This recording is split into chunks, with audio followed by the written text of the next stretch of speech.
I'm hearing myself through my headphones. Yes, man. Like, I feel real good about this right now. Pay attention, because you are now listening to Permission to Speak Freely.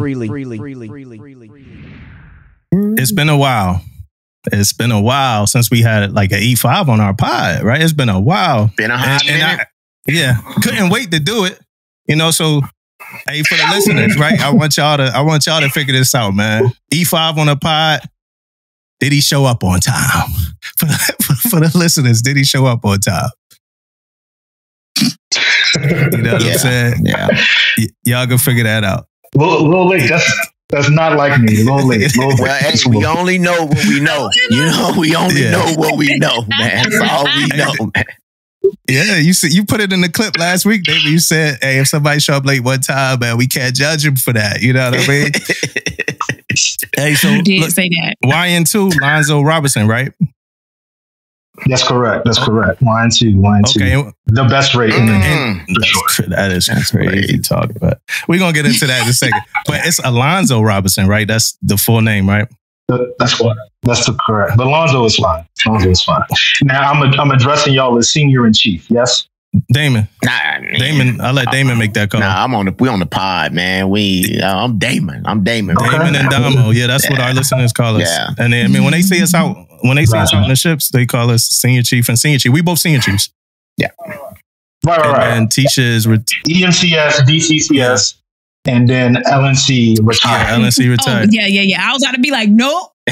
Yeah. Well, again, I've been out and about. So, I mean, I've met Chief Bing before when she was Chief Bing. So this is Symposium, I think, 2020 in San Diego. I ran into Chief Bing. Okay.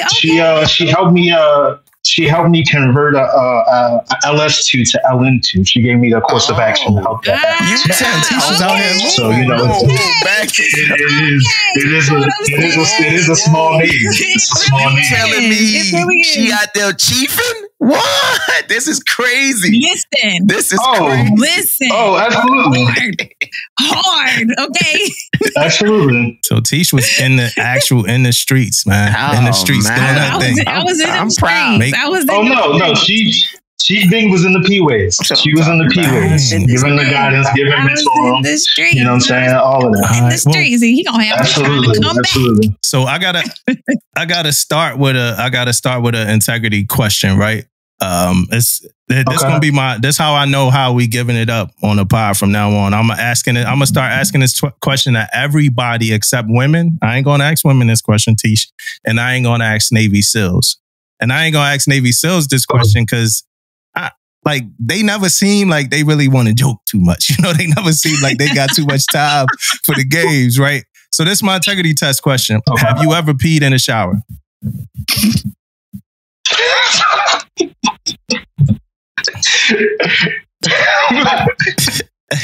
We're not even getting it. What are we doing? Hey, have you ever peed? That's how I know. That's how I know how you giving it up, man. Man. So we being honest this episode, y'all. We gonna be honest this episode. He Absolutely. peed in the shower before, man. I'm interested in if Damon. I don't think Damon can hear us or nothing though. But I'm interested if Damon say he peed in the shower. You know what I'm saying? Because Damon the type that'll say he never peed in the shower, man. That'd be a problem. You know what I mean? But that's how we know now. For all our future guests, except women and SEALs, that's gonna be our integrity test to know if you're gonna give it up, if you're gonna tell us the truth or not, man. Veterans Day's coming up. Right, Veterans Day's coming up. We're not gonna get into the deals, but you got plans for Veterans Day, Lonzo? Just spending the time with the family. You know what I'm saying? I'm fortunate enough to be back home, right? So I did my first sea tour in California, and then now I'm back here in Maryland. So I got my 6-year-old nephew who is going on 16, and yeah, man, he's kind of the little bit of my world that I can like give back to my sister when I don't feel like dealing with him no more. So, you're in Maryland. Yeah, just spending my time with him. I'm in Maryland. So, are you in what? Arlington? I live in the DMV area right now, but I'm stationed. I'm stationed in Norfolk though. Okay. You know what I'm saying? Okay. But it looked like Damon in some kind of crisis, man. Hopefully he go out and come back in at some point. I ain't even gonna laugh at him because that's usually me. He looked real confused. You see him? You see his face? so Veterans Day though. Veterans Day. Are you going to take advantage of any like you're going to go to 25 different restaurants to get like one meal?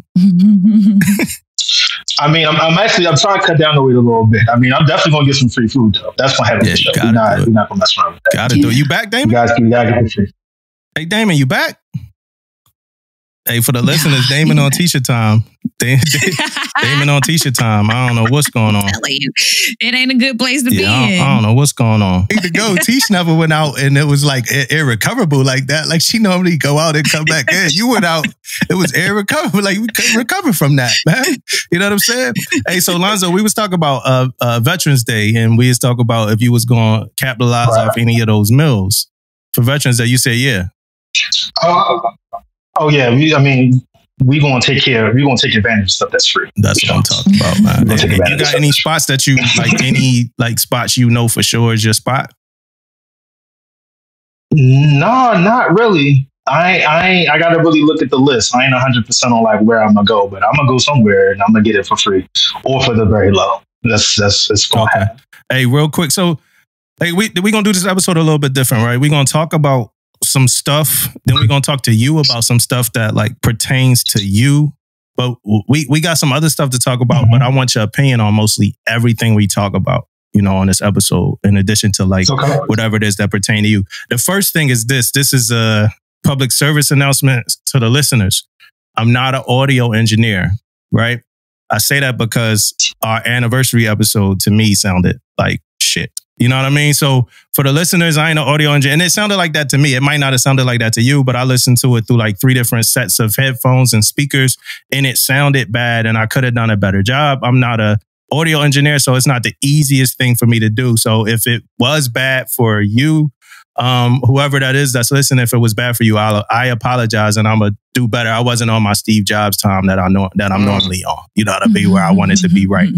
So that was that. The second thing is this, the Seller of the Year results. They just announced that at my command.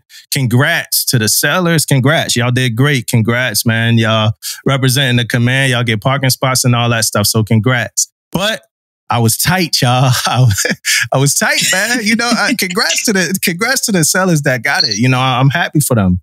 I was tight because ain't no engineers get it. You know, ain't no engineers get it. I had two electricians up. We had 2 electricians up. 2 EMs, they both ain't hit it, man. And so the captain get over to 1MC and he started announcing the Seller of the Year. Now, let me ask you a question, Damon. Back when you used to be on the ship and Seller of the Year got announced, like what used to happen in your division?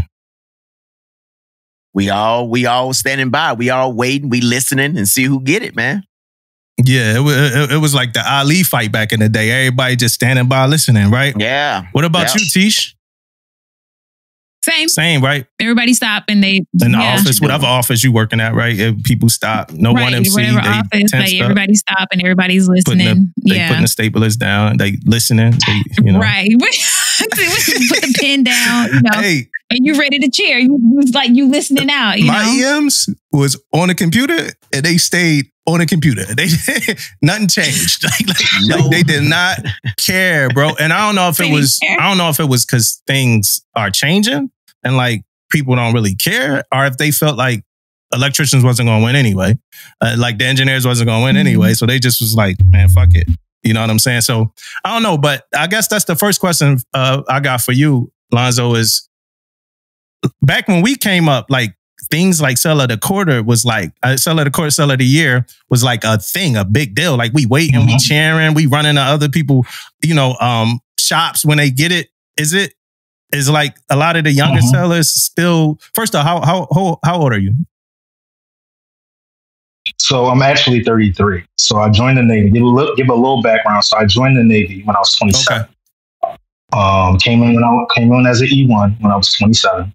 So it'll be 6 years for me in February next year. So you've been in 6 years, and that's actually the better. That actually should have been a question I asked, was how long you've been in. All right, so yeah, is that still a thing, like pride and Seller of the Year and stuff like that? Honestly, I really feel like it depends on where you're at. So as a YN, we go to a variety of different platforms. I'm on Shore Duty right now. the particular command that I'm at now is very intel heavy. It's very intel heavy. So everything's emails.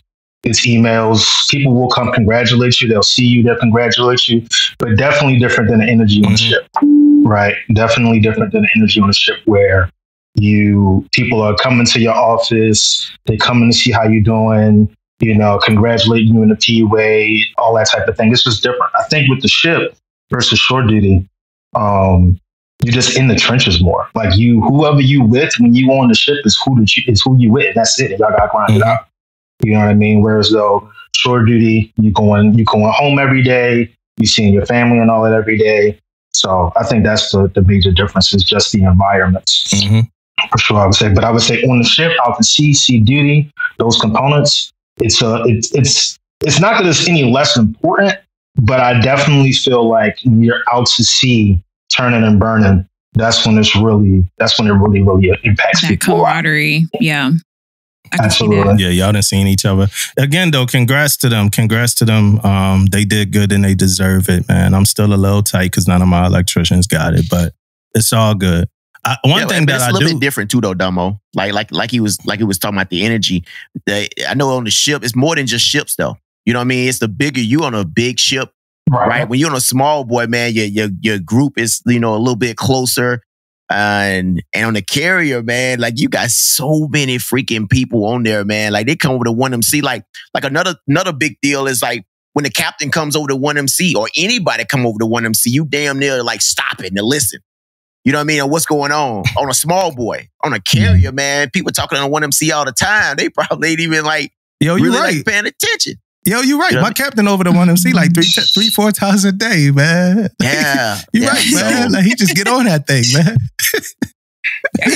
So I'm most definitely. I think, but you are also correct on the fact of like sailors and like sometimes the culture is there too. Like, man, we ain't gonna win this. We ain't even worried about it, man. Like engineer ain't won in 5 years, so what's gonna start today? You know, they like what? Sometimes it's be like that, man.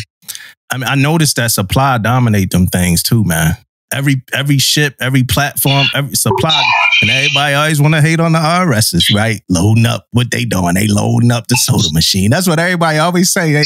But I know this, and I saw you make that face, Alonzo. So I'm assuming you've seen it too. Supply dominate those boards, man. So with supply, man. So of course, every rate in the Navy is essential. Everyone, right? And don't get me wrong, as a yeoman, supply, as an administrator, supply are like our cousins. So admin and supply is always going to be tight for a variety of reasons. But supply has S&C. And because of those S&C inspections, what I've seen in my time and from what I've gotten from other people, S&C come through, everybody get a NAM. Everybody get a NAM, right? And I know y'all just had the clip that was definitely going viral about the awards and everything. But again, that's just kind of the luck of the draw. You know what I'm saying? But it is one of those things where like supply be eating. Just the way they rate is kind of set up is supply just be eating like that.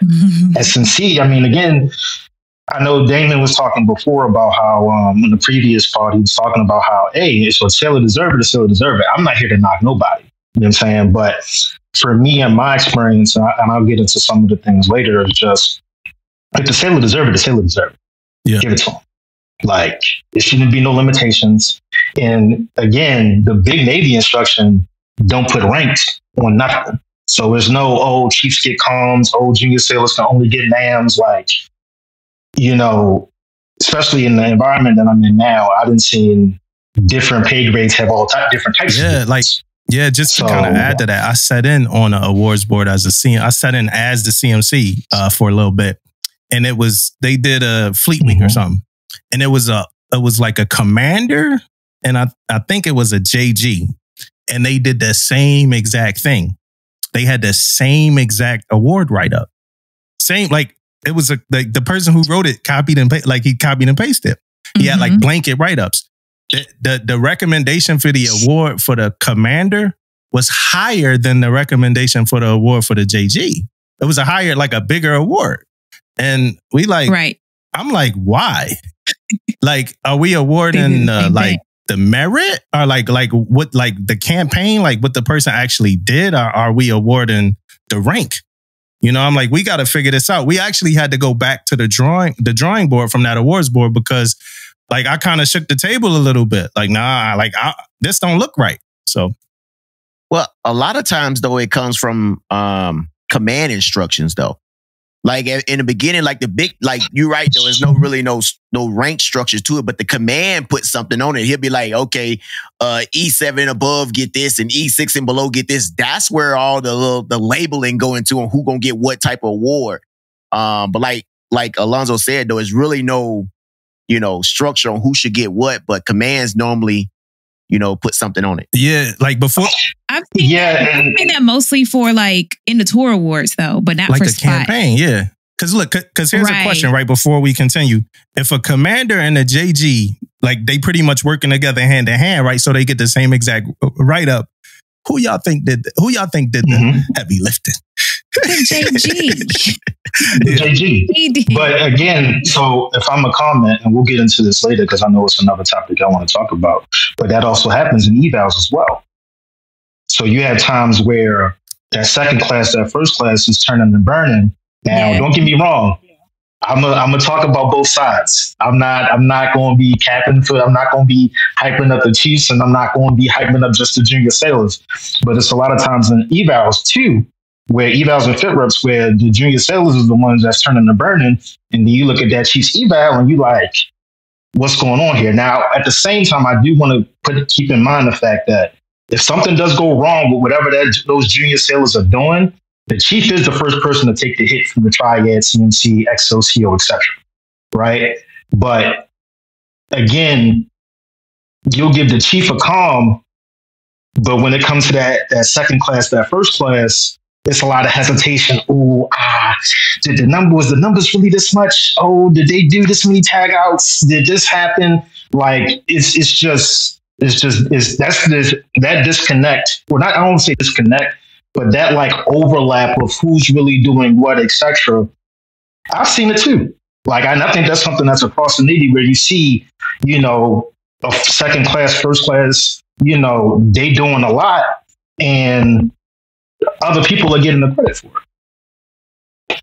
That's just me being honest. You put that in the same category as you having a laborer and the guy who's managing it. Right? The laborer gonna do his work or whatever, right? And then the manager overseeing it, but the manager is gonna most definitely make more money, right? Because he overseeing it. So I don't know if I'm not saying it plays the same way.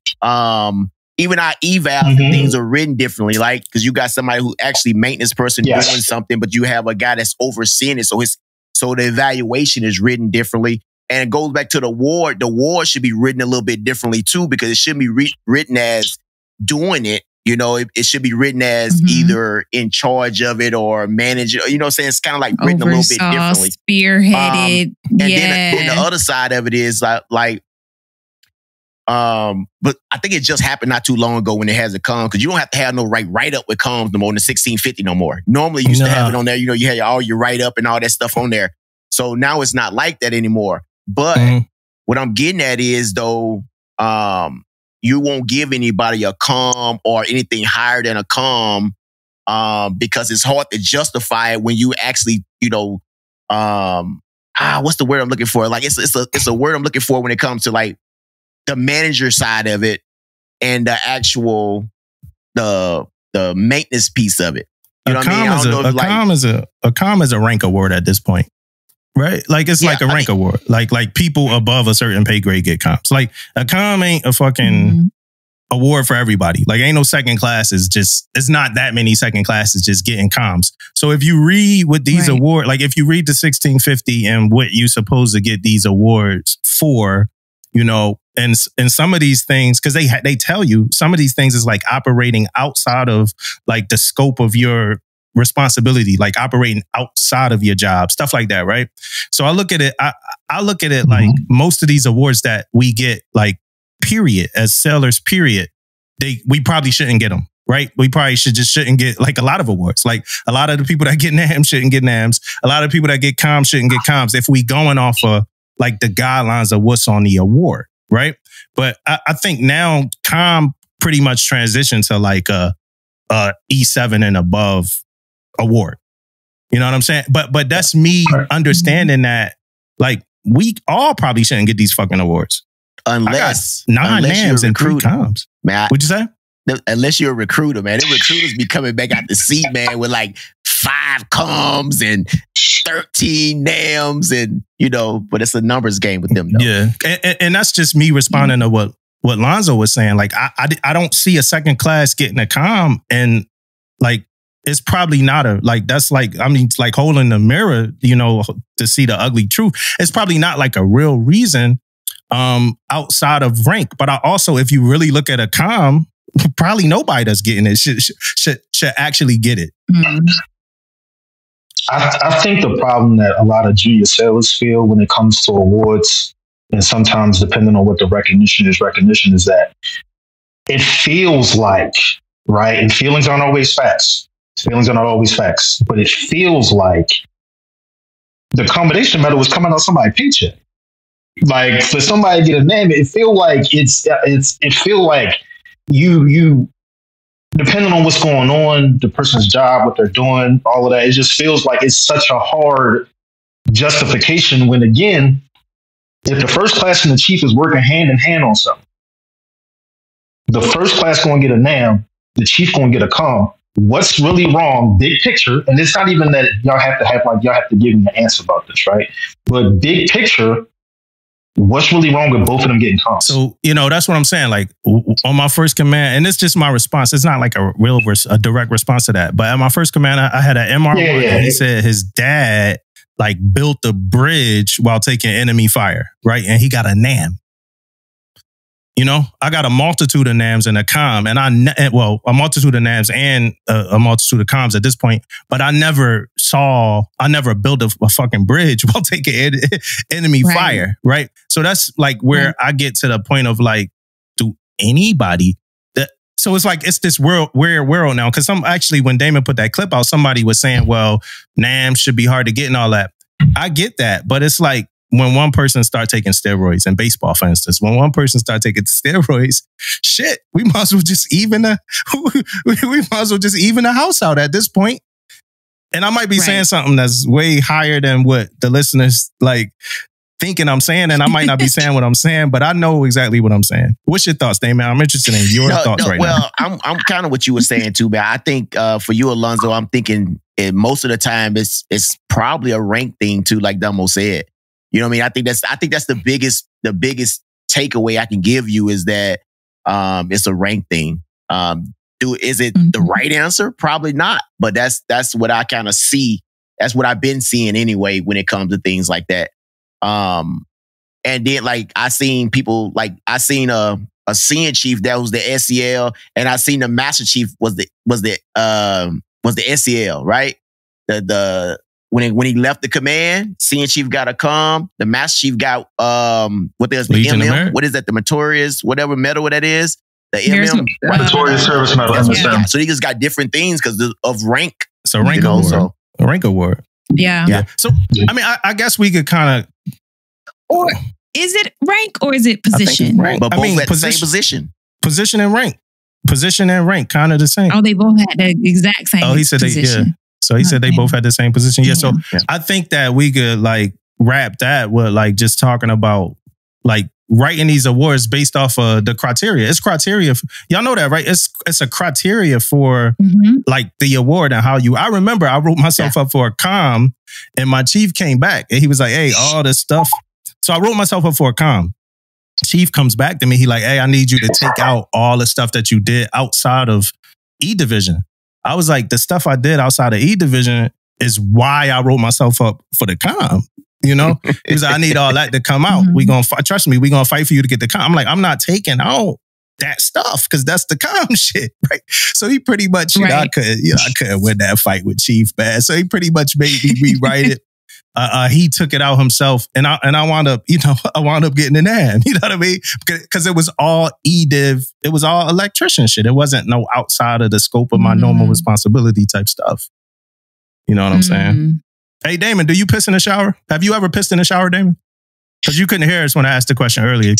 Have you ever peed in the shower? Come on, man. Let's be honest. You guys talked about this already? Yeah. No. Yeah. That's my icebreaker. That's my new icebreaker question. I asked Alonzo. So everybody answered. I didn't get it. Okay, so I didn't hear everybody, but I'm gonna tell you right now, man. I don't go out my way to piss in the shower, right? But don't nobody go out there. Let that thing rip, man. Who goes? Don't nobody go. Like, yo, I just got to the crib. Let me go. Yo, you go to somebody's crib. Yo, you got a shower in here? Yeah, I gotta take a piss.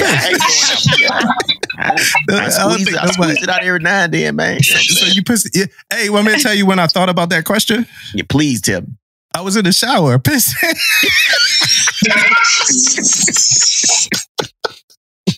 Oh shit! But my question is it a difference between doing it on the ship and doing it like at home or just anywhere? Like, is there different like, are there different levels? Like, oh yeah, I'll do it at home, but I ain't doing it. Too deep, Tish. You digging too much. Wait. I won't even touch the shower curtains on the ship. I won't even touch the shower curtains on the ship. Tish digging too deep, man. Yo, the shower in my head, like, so in my head, right? It's six showers, Damon, in my head, Tish. And out of the 6 of them, how many of them y'all think are the desired showers to use? Probably the one close to a maybe one or something. One. You're right, Tish. One. Because that's the only one that's like big enough for these grown men to like get into and take a shower. So everybody getting that. Everybody use it. So how you think the shower curtain look at the bottom? Everybody shower curtain at the bottom look wow, yo. So I don't use it. I use one with a clean because it's always going to touch you. This a Navy shower. That shower curtain going to touch you a little bit. You move back, touch your butt a little bit. I'm gonna fight that shower curtain. So I just use the one with the better shower curtain. You know what I'm saying? It's a little tighter, smaller, but I can't lie. I missed the DDG. I used to be able to throw a podcast on, put an audio book on, take my shower. There's too many people on the carrier. I don't want that smoke, man. You know what I'm saying? Like what you doing? What you listening to? You know what I'm saying? I don't think that was even in our, hey, Alonzo, I don't even think that was even in our topic notes, man, to be honest with you. That was all straight off the dome, man. It's all good. We speaking freely. All that greatness was off the dome. Hey, so another thing I did notice is this, though. Engineering. I never thought that I would ever see the day that engineering was not like one of the top departments on a ship, right? And I don't mean performance-wise. I just mean like, on the totem pole, engineering ain't moving the needle on the carrier, man. Regular, like old-fashioned engineering, snipes, we not moving the needle on the carrier at all. We probably we one of the lowest on that structure. What you think, Damon? Most definitely, man. Like, it's no doubt. Like, it's pretty much on a carrier's aviation, where actually aviation may not be first. It's reactor and aviation. Yeah, reactor and aviation right there. They both right there. And after that is probably supply. Yeah. You know, and after that, I mean, it could be whoever after that, but those probably the top 3 on the carrier, man. Yeah. Hey, what platform you been on, Alonzo? So I was on an LHD in the making out. So that's LHD 8. So my deployment, so I attached with them because I was at a sea-based shore UIC with that in the LCAT community when I left to go on the making out. So definitely supply was eating for sure. Supply was definitely eating. Supply just gonna get to it, man. And again, like I said, man, if nothing else, man, they got SMC, you know, and it's just gonna happen.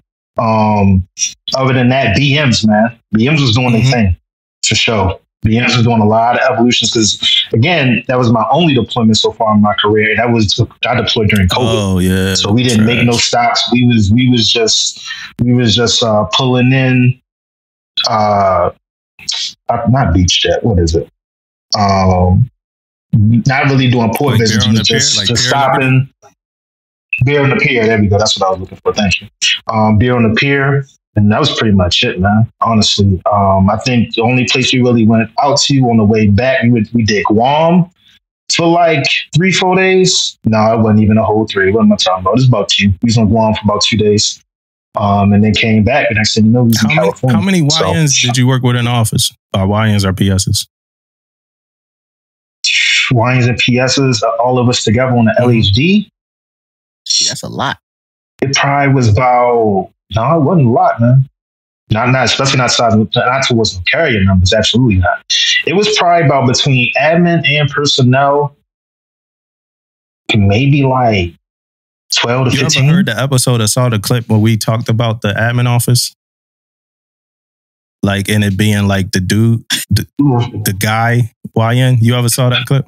Oh yeah, with the access. Yeah. With the access. That's actually the first time that you say that. That's actually the first time I actually saw anything from could you relate to any of that? Absolutely. Absolutely. It's a look, man. I will tell you that in my experience, when I talk to other people too, senior people to me, the way, with all due respect, the way a male runs admin and the way a female runs admin is very different. It's very different. And particularly, again, guys just being guys, we can just, hey man, keep it running, keep it moving, keep it moving, keep it moving. On the opposite end, our ladies, they want to know the details. What's going on? Why this ain't happen? Not just, we going to move on and keep it pushing. Just no. Why wasn't this transaction done on time?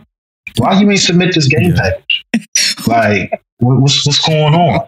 Like, is something what's happening? Like, again, the tractor's not right. What's going on with the tractor? What's going on?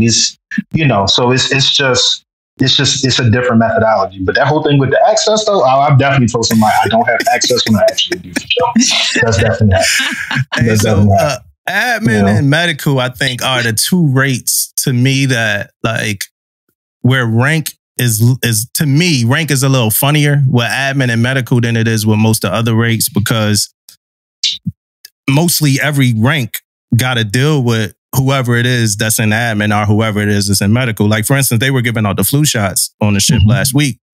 That's everybody getting them from a junior HM, like whoever, got to deal with the HM. Whereas other rates rates, you might not directly deal with the third class or something like that. But if I'm going to admin because I need my money or something wrong with my CAC or something like that, I'm dealing with whoever. And I think that puts y'all at a different vantage point where y'all might look at CAC a little different, because y'all got to service them in ways that like other people don't.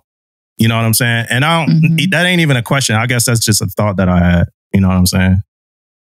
No. I can concur. That's 100% correct. As a yeoman, you kind of told from the get-go, like, you're going to be working with the officers.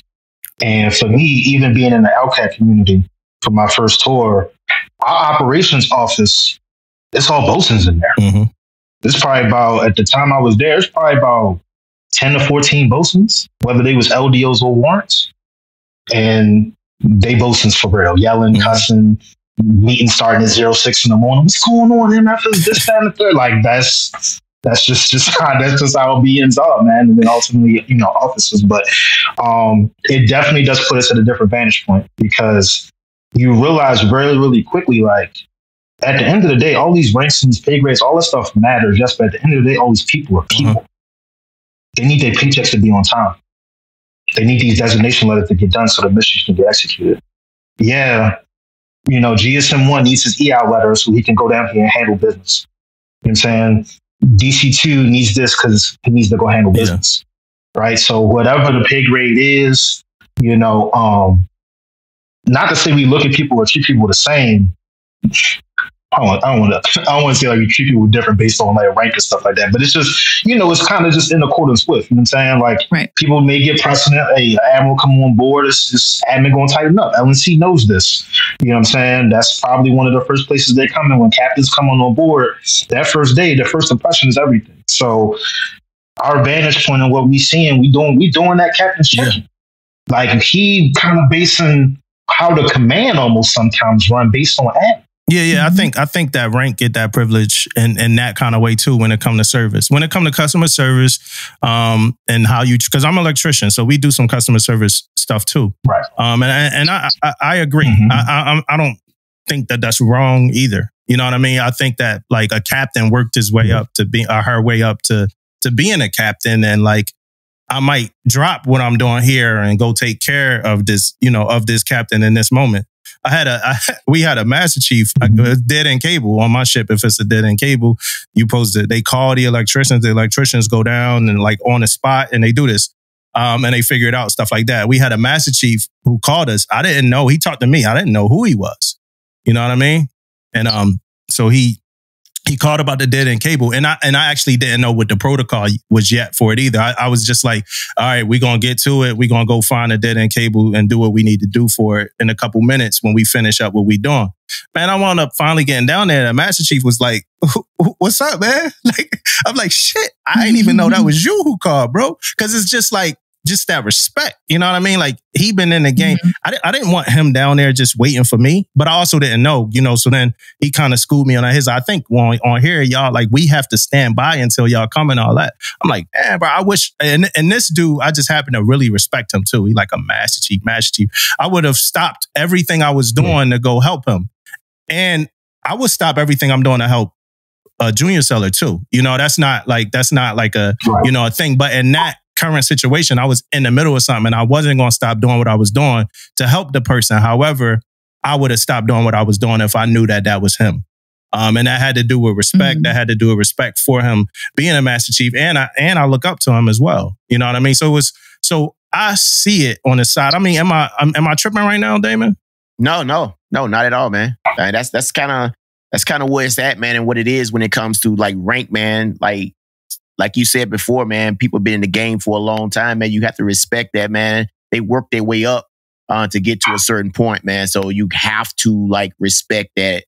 Almost like little baby said, man, put some respect on his name, man.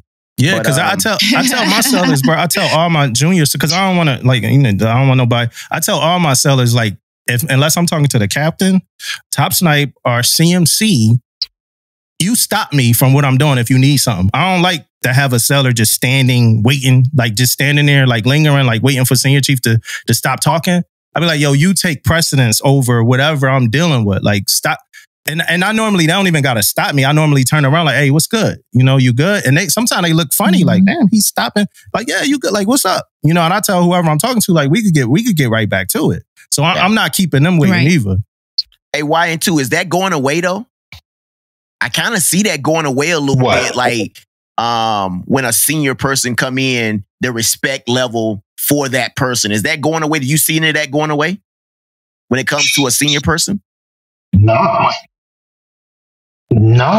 I mean, different platforms call for different things, but for the most part, no. Like going back to what Damo was saying. Because mind you, right now I'm working directly for my triad, right? Like I'm working as the executive assistant right now, right? If the captain or the XO need to see YNC, I'm going in the office and I'm getting YNC. Now I'm gonna still knock on, like if her door shut, I'm gonna still knock on the door 3 times as I'm opening the door, but I'm gonna be like, YNC, the captain. Like, and that's know when you're coming. That whatever. If I'm coming with that, like, yeah, they automatically know that they need to give you their attention to because of your position. Right. Yeah. Right. So, but no, I think overall it's still a thing where like if somebody of precedence comes in or somebody of precedence needs something, like you still kind of getting that respect. That's at least how we was in the places that I've been, and definitely want to make it out. Sure. That's what's up. That's what's up. And so I came in as a CTA, right? For those that don't know, that's cryptologic technician administrative. They don't make those no more because they merged us with the yeomans. They used to call us a yeoman with the clearance. That's what they used to call us. But we merged with the yeomans. But when I was coming up as a CTA, I always worked for the COXO CMC. I was either their writer, or if they have a civilian, whenever the civilian was out, I was the one that would sit in her place. And let me tell you, that position right there, like he said, when he walk in the admin and he go to get YNC, like she's down there popping tall, like what you need, because she know he coming to deliver the message from the CO or from the front office. And so being in that position, like I've had haters because I was junior and I had a parking spot but I had a parking spot because I work for the COXO CMC. And my own Divo was like, she don't need no parking spot. I don't even have a parking spot. Yeah. And went to go talk to my CMC about it. And he was like, she gets a parking spot. So, and that goes along with what he was saying earlier, what Alonzo was talking about. When you're in admin, you interact with the COXO and CMC all day, every day. It's nothing, you know?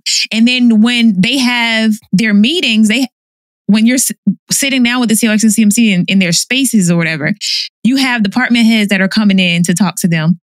They're asking you, hey, are they available? When are they available? So they offer that respect to you too. So you like the man, okay? Or the woman when you up on there. Like you are the one that holds the access. Hey, I need to get in with the CO. What you got? How much is it worth to you? She's wilding, man. No, she's 100% correct. You the man till they want time with the CO and they can't get it. They can't get it. Yeah. Now for me, I don't have a parking spot. I'm gonna be upfront with that. I don't have a parking spot. But no, I am in the community right now with the CT. So there's a lot of intel officers, and managing that schedule is a beast because you got to put in. You know, they're kind of, in my experience, they're a little more meticulous than some of the other rates, some of the other officers, right? Yeah. Where they want their travel time built in. So just them getting from one place to another when they go into these different big meetings, going in and out of places where they need their clearance, all that type of thing. And, you know, intel is been definitely an eye opener to keep it, not to go too crazy, but to keep it short. The command vehicle is a Tesla. It's a little different. What? The command vehicle? The command vehicle is a Tesla. Tesla. Yeah. Nice. Yeah, and I remember when LS2 was checking in because he's the vehicle control officer, and he was like, "Yeah, man. So I got the vans, this, that, and the third, everything with the CO vehicle." I said, "Hey, man, you got to do some homework, bro, because this ain't surface Navy, bro. This intel." He's like, "What you mean?" I said, "Bro, they got a Tesla." She's like, "Oh, okay, all right." I said, "Yeah, bro, it's different." So it's definitely been on. So I'm at Cryptologic Warfare Group 6. So that's over here in Fort Meade, Maryland. So it used to be Nyack, Maryland. And then they broke it up to, so they broke it up to allow more spaces for officers and for more people to become captains, XOs, COs, all of that. So, I mean, like she said, when she talked about managing that schedule, I had to just schedule somebody's XO board so they could screen to be somebody's XO, right? So all of those things are there. So managing the schedule is tough. That's crazy. That's where my career started. My first duty station was Nyack, Maryland. It's wild. It's fun to be. Actually, crazy enough, my YNC used to be a CTA. And actually, my CMC used to be a CTA. So my YNC is Brandy Golfin.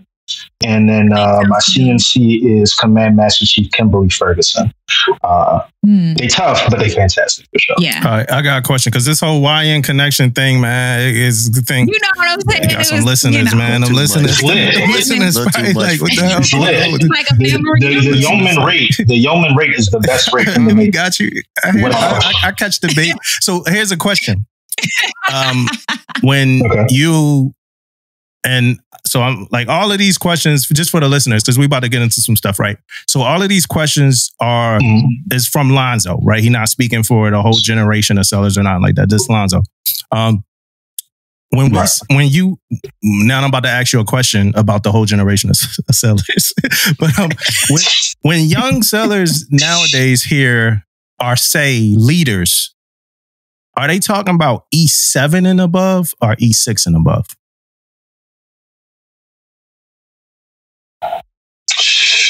Generally, I would say E7 and above, but it depends on where they at because everybody don't have a chief. Okay. Right. So first that YN1 or LN1, EM1, DC1, that might be all they had. So, but generally speaking, when they talking about leaders, they talking about E7. When they talk about leadership, are they still talking about E7 and above? That goes into more so into positional authority. Okay. But whoever got the positional authority is where I think leadership would come from. Okay. Whoever's the leadership at the time. Like, just based off of conversations you have, people you know, what's the gauge on leadership right now, as far as the trust and leadership between junior sellers and senior enlisted?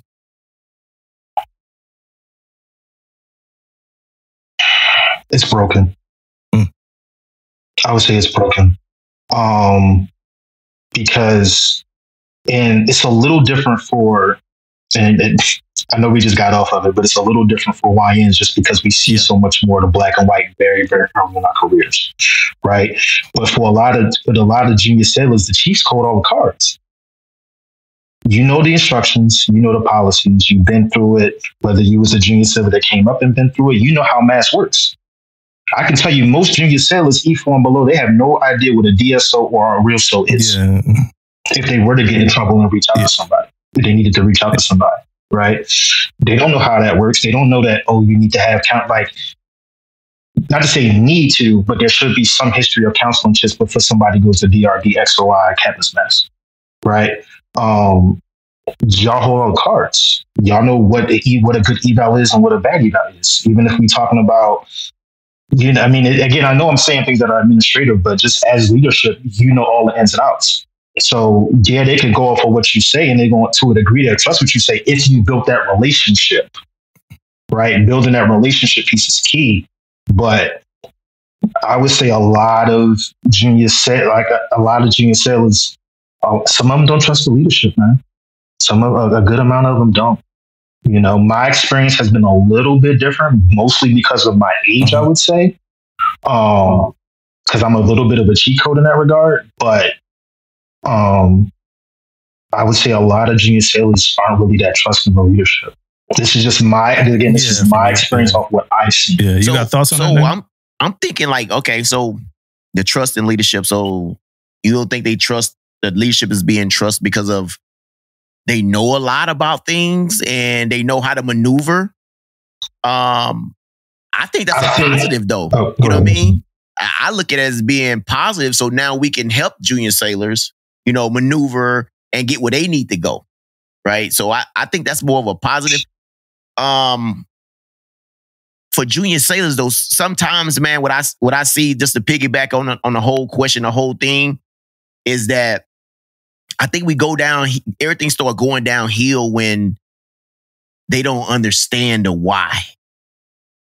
You know, like a lot of times when leadership come off and say, go do this, it's different in 2000 than it is in 2023 when somebody say, go do this, right? I personally, when I came in, like a dinosaur, I'm like, hey, go do this, mean go do it. End of discussion. Why are you talking about it? We shouldn't have no type of discussion. But now you can't do it like that. But some of the dinosaurs still think that's leadership though. You know, you go do it because I said so. That's not good leadership anymore. Right? Now is you saying why. And the why is just not just saying why. It's also helping them understand it. People will love to go do it when they understand why they doing it. And I think that's the disconnect. I think that's where we are hurting at now when it comes to leadership, is we don't know how to explain things. Sometimes we don't even know how to work on things. You know what I mean? We know how it's supposed to go, but we don't know how to really do it. Right? We just know how to talk about it. But right, when you get down in the deck plates and you teach and you talking about it and you teach them the why, I think that's a whole nother ball game, man. I think that's where I think that's what we're missing at a little bit. Another thing I would say with this again, I guess technically it's part of my generation, maybe too, right? Is again, so for me, again, being around as many boasting officers as I was, I kind of was raised in the you gonna do it because I said so and that's it.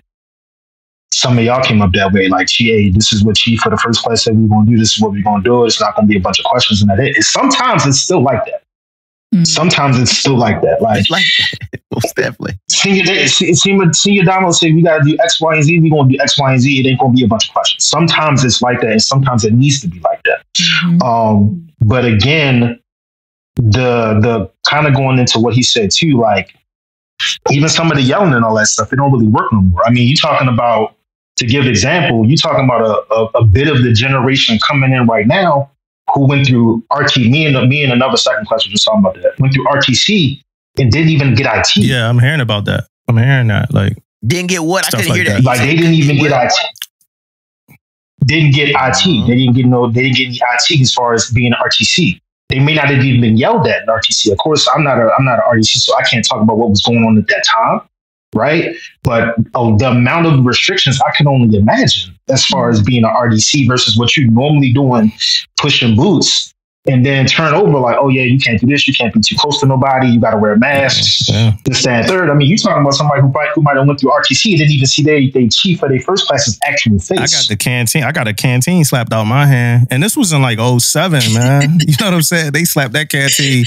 That shit went halfway across the berthing, man. I had to clean up the water that spilled out and and we was in ranks about. I talked about on our pod before. We was in ranks about to leave the berthing. Dude walked over and we in ranks, and I go drink out the canteen in ranks like I was thirsty. Man, he slapped that canteen halfway across the room, man. You know what I'm saying? Speaking of Can't do that man, now. look, we had to go get our freaking mattress off like the second floor. They dropped our mattress out the window, bro. We had to go down there and get the mattress. The mattress out the window. The mattress. Why they do that? Oh, Just because used to go down. No reason. Tell you the truth, I tell you the reason. We look, okay, it is a right. reason. David. You know, I'm not gonna say it wasn't no reason, but when they do the inspections, and if you get like 2 or 3 people ain't how they supposed to be, you know, shaving or whatever the case may be, it's like a tornado in there, man. You know what I mean? The whole everything, all the stuff you done folded, all that stuff thrown down, is thrown all over the place, man. Yeah, freaking mattress. I'm telling you, bro, 2 mattresses. We had to go get 2 mattresses, bro, out the window, man. Was yours one of them? No, mine wasn't one of them. No, they kind of got this feeling I had hands, man. You know what I'm saying?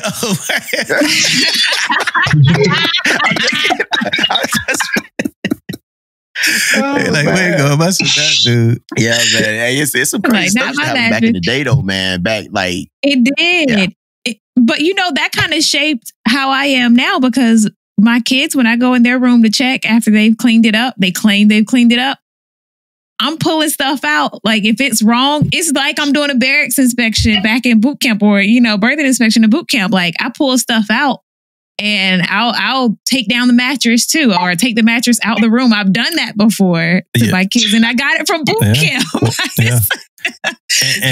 And to speak on what you talking about, Alonzo, my first like week on the ship. So my first day on the ship, first class was in supply berthing, chewing ass, like getting at the whole burden, like, you motherfucker, like crazy. That's my first day. I was in the annex. I was like, I'm glad I ain't over there. You know what I mean? And then my first week on board, a senior chief choked out a second class in the engineering log room. Just choked them out in the log room. So this is what we was seeing. You know what I mean? Like, this the type of stuff I'm seeing. Like, yo, you could get choked out here. Like, this is crazy, you know, because you didn't fill out your log, right? I mean, it's in certain instances, it's like that. I mean, some of the, I mean, you might call them archaic tactics. I seen the senior chief knife hand a first class publicly, just so everybody else, kind of like the I don't know how much I watch basketball, but the Greg Popovich, Tim Duncan conversation of like, I'm gonna flush you out in front of everybody so everybody else know that they don't need to try to cross you. That what I say go and that's it. Like, I've seen that, you know, and for some of the sailors that, you know, you run into now, especially some of the ones that go to shore duty first, they're not seeing that. It's different. Yeah, it's all different. And you running into a situation where they gonna be blindsided when they get that shit. Yeah. Because it's coming. You're gonna be hit in the way. Especially with everything that we got going on right now. You're gonna hit the USS Sun. It's happening. Well, so, I just want to throw out, man, a lot of that stuff is dying down, though, man. Like even on ships too, man, because a lot of people are getting DFC, getting fired, they doing all type of stuff. So a lot of things, man, people get away with because people are scared. They don't know how to maneuver. Like even leadership now, man, even khakis. It's hard. It's sometimes we don't know how to maneuver on certain things no more because we're scared. repercussions or something is going to happen to us on how we talking to sailors or how we doing anything. I don't have those issues because I'm kind of even keel regardless, because I don't have to yell and do all that stuff to get my point across on what I'm trying to do. But I have seen it, man. I have people came talk to me about it, like, hey, how do I handle this? Because they are scared to do certain things or say certain things, So times are changing, man. There's no doubt about that, man. Look, every time we turn on anything now, like in Navy times, military times, CMCs, captains, all these people getting fired now, right? Yeah. And the thing about it was it's hostile environment and crazy stuff like that. It's not even like a leadership failure. All that stuff kind of goes in the same box, man. Like it's crazy. But I also don't hear from a lot of junior sailors that want to stay in the Navy. Yeah. In my perspective, in the world I'm living in, ain't none of them like, yo, I want to be a chief. I want to be the MCPON. I want to be. But some of them might want to be an officer, money and stuff like that. Yeah. But and to get out of the enlisted world. So my thoughts and my questions are like for you is what does and for all the listeners too. Hopefully we get some more junior sailors listening to this episode. But it's like, what does the junior sailor want from their leadership? Like, as far as, first off, just on a day-to-day, like what is the junior sailor looking for from their leader on a day-to-day? I would say listening to understand. I think it starts with that, listening to understand. Again, everybody goes through things, and it's a lot that sailors is dealing with, right? Because everybody put you never know what goes on in the four walls of somebody's house. You know what I'm saying? Even the four walls of somebody's barracks, right? So, sailors is dealing with a lot, and I would say starting off with listening to understand, and then also whatever their goals are, somewhere aligning what the goals of like getting to know your sailor in the sense of like whatever their goals are, try to align them with what you need to. Like prime example, I got a couple of juniors that's in school, right? Oh, YN2, is there any way I can get some time off? I got the final tomorrow. Mind you, this is short duty, right? So when you preface this with short duty, right? Oh, I got this final and this and that, and I got these papers that gotta get turned in. I say, all right, man, check this out. This and this gotta get done. You get these three things done. I'm gonna talk to Chief about it. We won't see what we can do about you leaving early on Friday so you can get some rest for you, take your exam or write your papers or whatever it is you gotta do. Right. I think it's listen to understand where they come from and really getting back to knowing your sailor. You guys may have seen it, not that you guys have been these chiefs, but from what I've always been passed down is back in the day, you ain't see your chief. You seen your chief back in the day, it was a problem. It was a problem. Or again, like something was going on with somebody's family or whatever else. But for the most part, it was a problem if you saw your chief. So one of the questions I got, right, it got to do with self-inventory, right? And that's on that. So self-inventory, for instance, to me, right, is what me and Damon and Teach come in here and do a lot. Like we talk about like ways that we can improve as a Chiefs mess. We talk to people. We talk about Chiefs mess training. We talk about shit like that, right? We hold the mirror to ourselves, right, to see whatever ugliness we have, right? Is it a forum for that for young sailors? And are young sailors given like doing self-inventory? I don't know if there's a forum for it. But like for instance, let me give you an example. Sorry. Let me give you an example. If you're talking to somebody and they like, man, fuck my chief fucked me over, right? And then you're like, well, what happened? And then they tell you a story. And then in some of the story, some of it, like it was on them. Like when they telling you the story, are they saying that? Like, yo, I can't front though. I was late for the last, I was late every Friday for the last 4 weeks. So yeah, my chief finally wrote. Like, is that part being added into the equation when you getting this from your peers? As sailors mature, absolutely. As sailors mature, absolutely. Because for me, I had a situation I seen on Facebook earlier today. A sailor was commenting about how the detailer responded to him. Mm-hmm. Oh, the detailer was talking about the email etiquette. And then what happened? First class started reading it. Like, all right, but you said you sent chief an email and said, please see below. That's it. And you're talking to your detailer, the person that's choosing your orders. You're still talking to a chief petty officer of the United States. Mm-hmm. Like, it's still decorum that needs to be said. So we do check each other. I think that's what happens mostly. I don't know how much about self-reflection. I really feel like it depends on the person. But I would say amongst each other, we'd be like, oh yeah, yo, chief, you tripping because this and that, or my chief is toxic. Why is your chief toxic? Oh, chief said I gotta go back on watch, or I gotta do an extra watch. Is that because one of your counterparts is sick? Mm-hmm. Some may have happened that you gotta stand watch again. You're gonna be okay though. Yeah, like it happens to everyone. Like nobody's picking on you. So that dose of reality, I think, between each other, as we keep it real and be honest with each other, it happens. But the chief, like the word toxic is thrown around way too loosely anyway. And again, like I said from the beginning, I'm not going to be playing, I'm not going to be going just for the Chiefs and just for the junior sailors. I'm going to look at it full spectrum. Word choice is very important.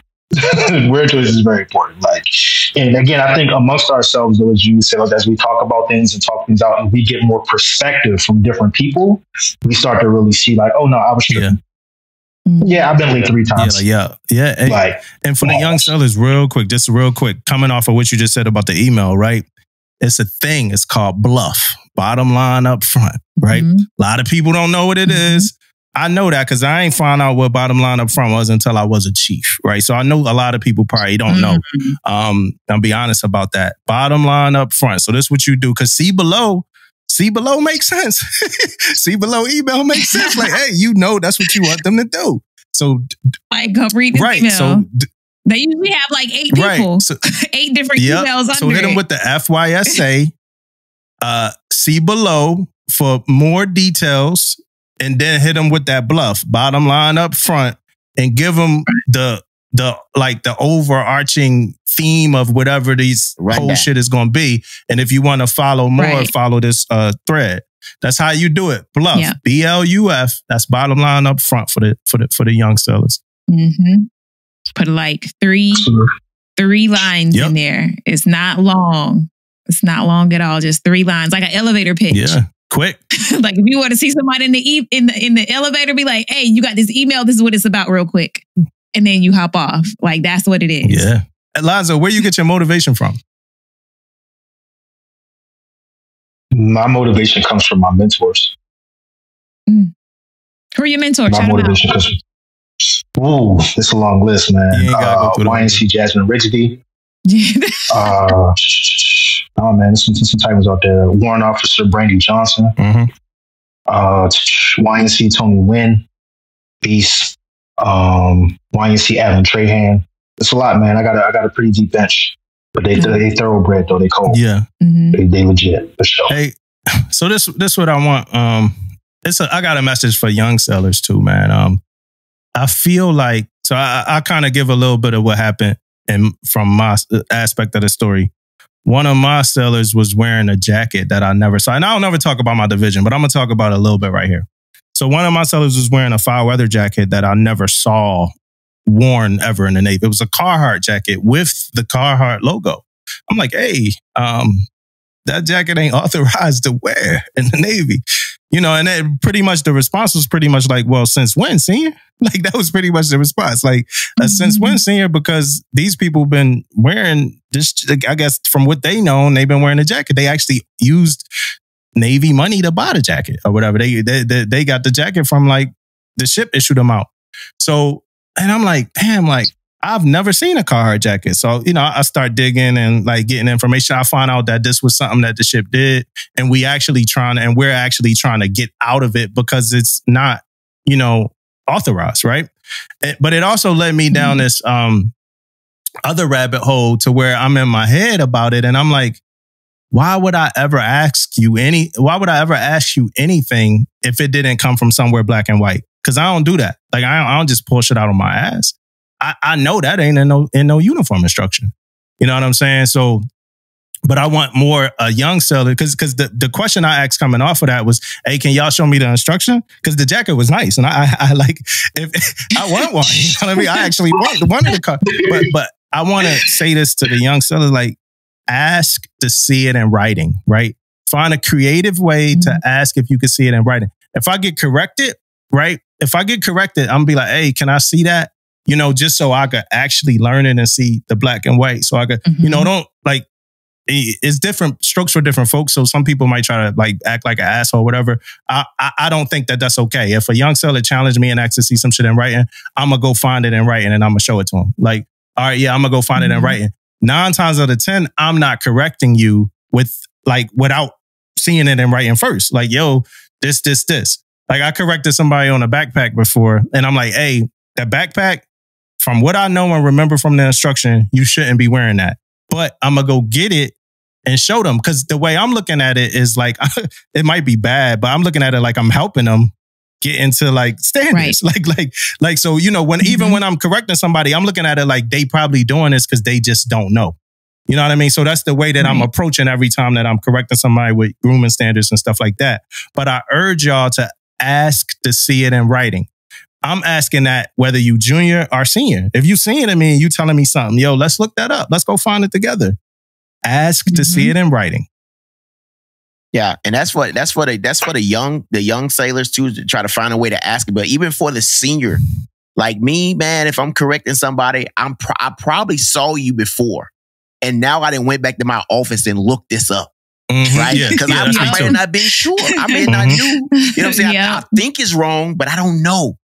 So let me go look this up first before I approach this sailor, right? So then once I approach him, it's already printed out. It's already on my desk. You know what I'm saying? Yeah. So I'm going to tell you like, yeah, I don't think that's the right thing, blah, blah, blah. And then you might be like, whatever I say, let's go. I'm just like Dumbo say, hey, let's go look at it. Let's go see it real quick. Even though it's already on my desk in my office and it's already ready, real quick and easy. Hey, this is what I see right here. Done deal. You don't have to be an asshole about it. You know what I mean? You really don't have to be. I know, like, and that's on the junior and the senior side. You don't have to be an asshole. That I done showed you, then I see you in the PUA again. That could be a different story, but you don't have to be an asshole about it, man. Like a lot of young sailors respect you or respect your rank regardless, right? Only thing you got to do is be able to communicate, be able to show them, and that's it. Easy day. Yeah. And everything is in writing, y'all. Like everything, how to swab the deck, everything. Like sometimes I get so tired of like when somebody doing something wrong, like, and probably because they never learn how to do it. And I'm like, well, where'd you learn that from? And then they learned it from somebody. Oh, well, YN2 showed me how to do this. I'm like, damn. And then I always feel like funny again, like I said, because I'd be like, yo, do you know that it's like, here, it's right here. And this is like, I'll find it like, yo, it's in the 320. That's how you do it right here. And they looking at me like, who the hell is this dude? You know what I mean? But I'm like, I'm trying to show you that like you could be your own source of information. You know what I'm saying? Alonzo, what's your thoughts on that? I want you to continue doing that and to spread that message because a lot of people don't do that. Yeah.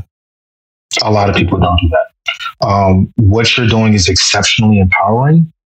The fact that you're going back and finding it for a sailor, and then particularly not being aggressive about it or yelling or screaming or what have you. I know, again, like you said, y'all getting away from that for a variety of different reasons as far as the chief message is concerned.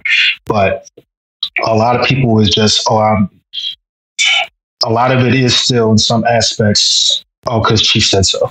Oh, this is what's right and what's wrong because she said so. Now, again, that junior sailor is going to frustrate you because you've been in the Navy longer than me. But at the same time, like most people, I'll speak from my own experience. I've never seen somebody correct somebody in the sense of just having a conversation and not making it about correcting. Does that make sense?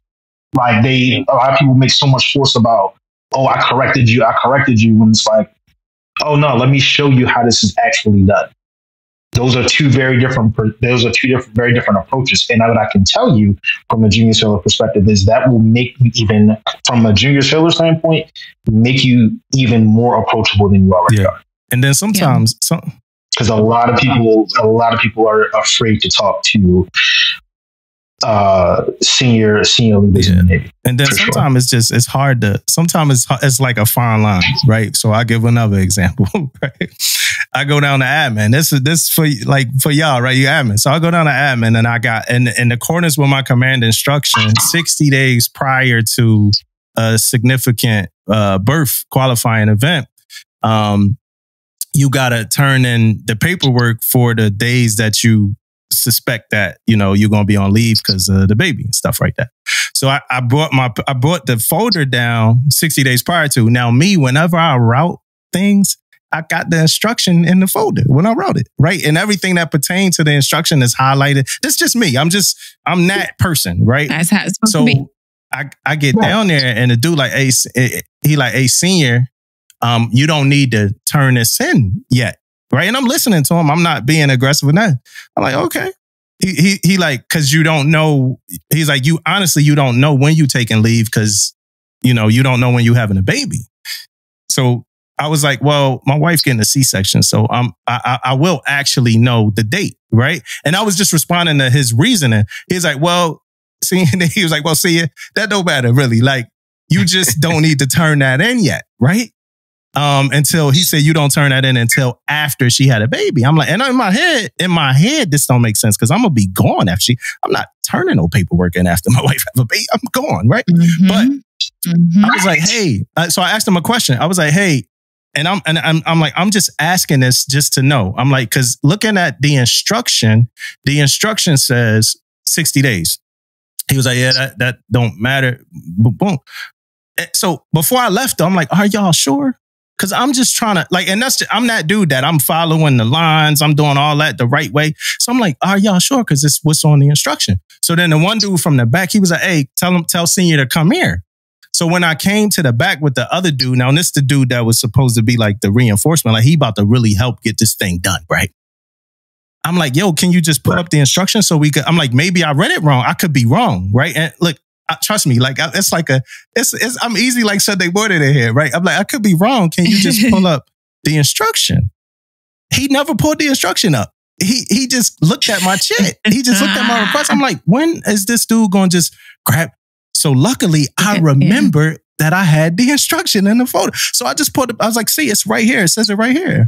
You know? And then the dude was like, the other dude, he was like, well, what was it? Navy instruction or the command instruction? I'm like, it's the command instruction. He's like, I wonder what the Navy instruction gotta say. I'm like, I don't know, but I'm just going off the command. Then this is what he said. He was like, you got it, senior. He's like, you got it, you know? I'm like, yeah. I'm like, I don't want it. Like I'm just doing something based on, like I didn't come here to fuck with y'all. I didn't come here to do nothing wrong to y'all. I'm just following this. But the way he handled me after that, Alonzo, was almost like you win, senior, you win, you came up, you showed us up. And I didn't go like, it wasn't none of that. I was just trying to make sure I'm doing this thing. You weren't trying to give them Yeah, because my wife and her, it was already a delicate situation on the ship. So I'm just trying to make sure I'm doing this thing the right way. I'm not in here trying to win. And that's where it could be. So now I walk out of this room feeling like no matter what I did, these dudes like, yo, this dude's a fucking asshole. And I wasn't being one. And that's where I mean, like, sometimes it's like, even if you have the greatest intentions, it still could get skewed depending on the situation, the scenario you in. Now, is that something you could attest to too? Have you ever seen something like that?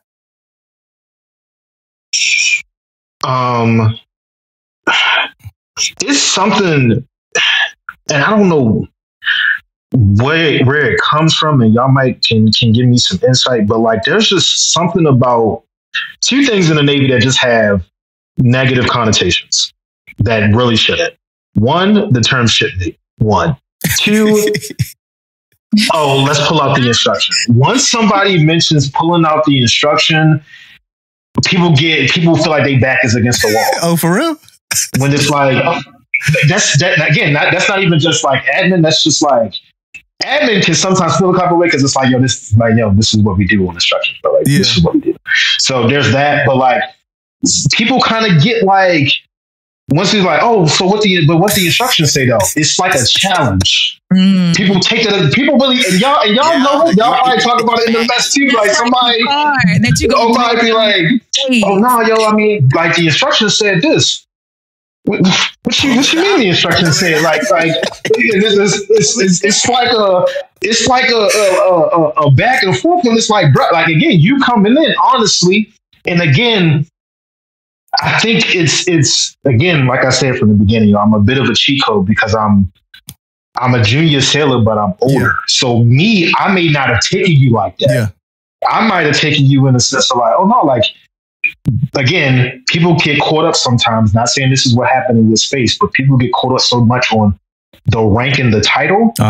And yo, this person's about to be a father. Like. His all right, he knows the date. Now the whole date thing, that's a general thing because whatever, right? But oh no, he knows the date for sure because it's like a C-section, this, that, and the third. Like, oh no, like he's a person first. Yeah. And I think across the board, junior sailor to senior sailor to junior sailor, I think very often we're forgetting the person piece. These are people. Like at the end of the day, like prime example, I was saying this to myself earlier today, actually, when I was going over the stuff that I got for y'all, because I got stuff for y'all. Don't worry about it. I got some stuff for y'all. Trust me. Is the person's a father when they come into work in the morning, when they leave work, if they got to leave work early, someone's dealing with the kid, this, that, and the third, or whatever. They're going to be a dad or a mom. They join the Navy. They join the Navy, they become a dad or a mom. They leave the Navy, they still gonna be a dad or a mom.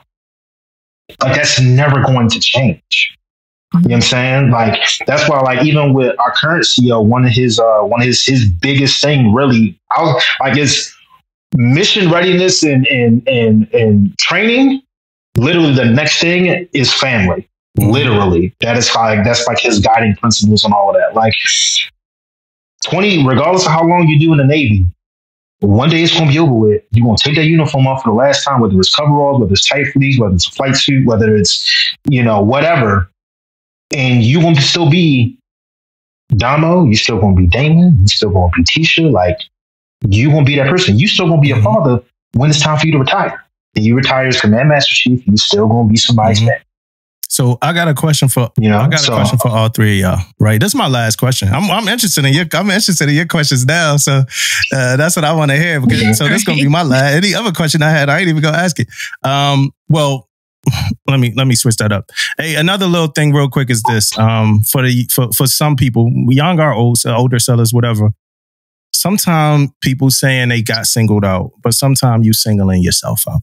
If you showing up late for every turnover, every quarters, and you wondering why somebody reacting to you different than they reacting to the person who only showed up late one time, it's because you done singled yourself out. You done put yourself in that category now where they looking at you, they got the scope on you or whatever like that. So so stop thinking you being singled out and start thinking about things that you're doing to improve that. And I know that's case by case basis. We talked about that in other episodes, how that could be case by case basis. But I've seen that before where a seller like, yo, you've been messing up, man.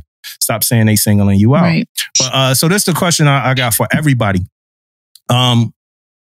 What are y'all thoughts when people try to hold like everything to like 100% standard, right? So I'm just reading off my notes. It says no wiggle room or case by case basis.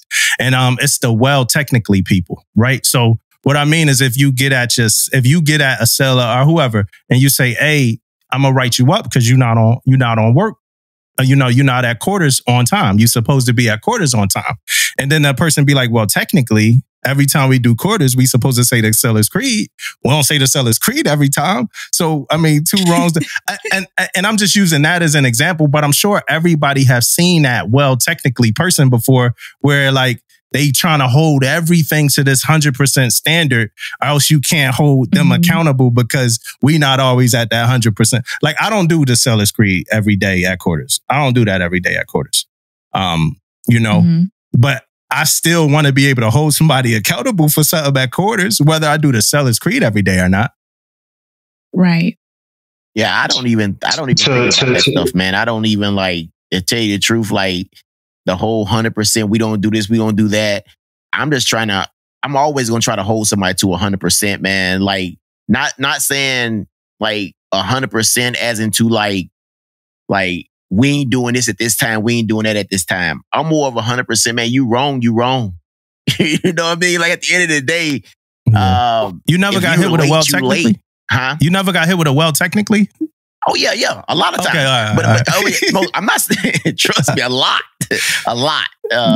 But I try to maneuver in a way, man, like, hey, the end of the discussion gonna be like, hey, do you think you was right in this circumstance?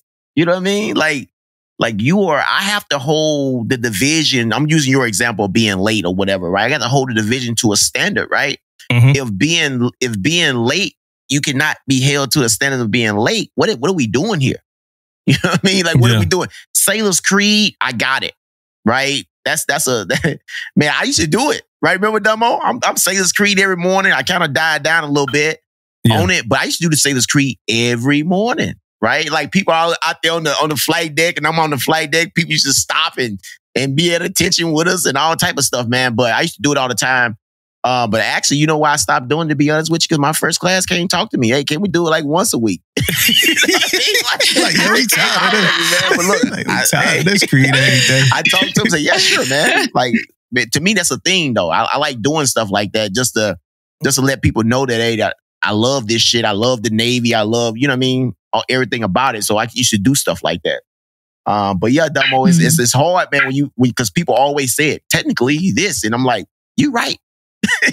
You're right. I probably should be doing that, but guess what, man? This is I do better. I hit him with that. Hey, I do better next time. I hit him with something, man. You know, so when the well technically people, right? I feel like it's all a diversion. They're just trying to get you off of what they did. And I ain't about to let nobody take me down no well technically rabbit hole. Because the topic at hand is the topic at hand that we talking about. I don't want to hear nothing. I don't give a damn about none of the other shit. We ain't talking about that. We talking about this right here. I'm going to hold your foot to the fire, your accountability in this moment. We ain't going to worry about nobody else because you're not taking me down this rabbit hole with you. Yeah. I ain't doing it. It's a diversion. And they're like, oh, whoa. What about this? What about that? Because they will take you down. They will take you down this rabbit hole and you will be swirling. And next thing you know, you talking about something that's completely irrelevant. It's 30 minutes later. And, you know, y'all still having this back and forth dialogue. I ain't got time for that. I could have been on went and did something else, got to the next thing. You know, you was late. Yeah. You know you was late, like point blank period. Just be here on time tomorrow. We ain't got nothing else to talk about. I'm gonna look into that, but for now, side this counseling shit. we gonna figure the rest out. Figure that out. I'll tell you one thing that's crazy about it though is they'll mess around and go behind your back, hit up your departmental person and be like, hey, yeah, he gave me this counseling shit for this, but we ain't doing this. Doing the creed. You know what I mean? They even doing the creed. Yeah, that's when they talking. Like, because it's like, damn if you do, damn if you don't, really. Because even if you try to go down the rabbit hole, now they got more. Yep. And maybe it's because I'm an LN. Don't give no statements. Okay?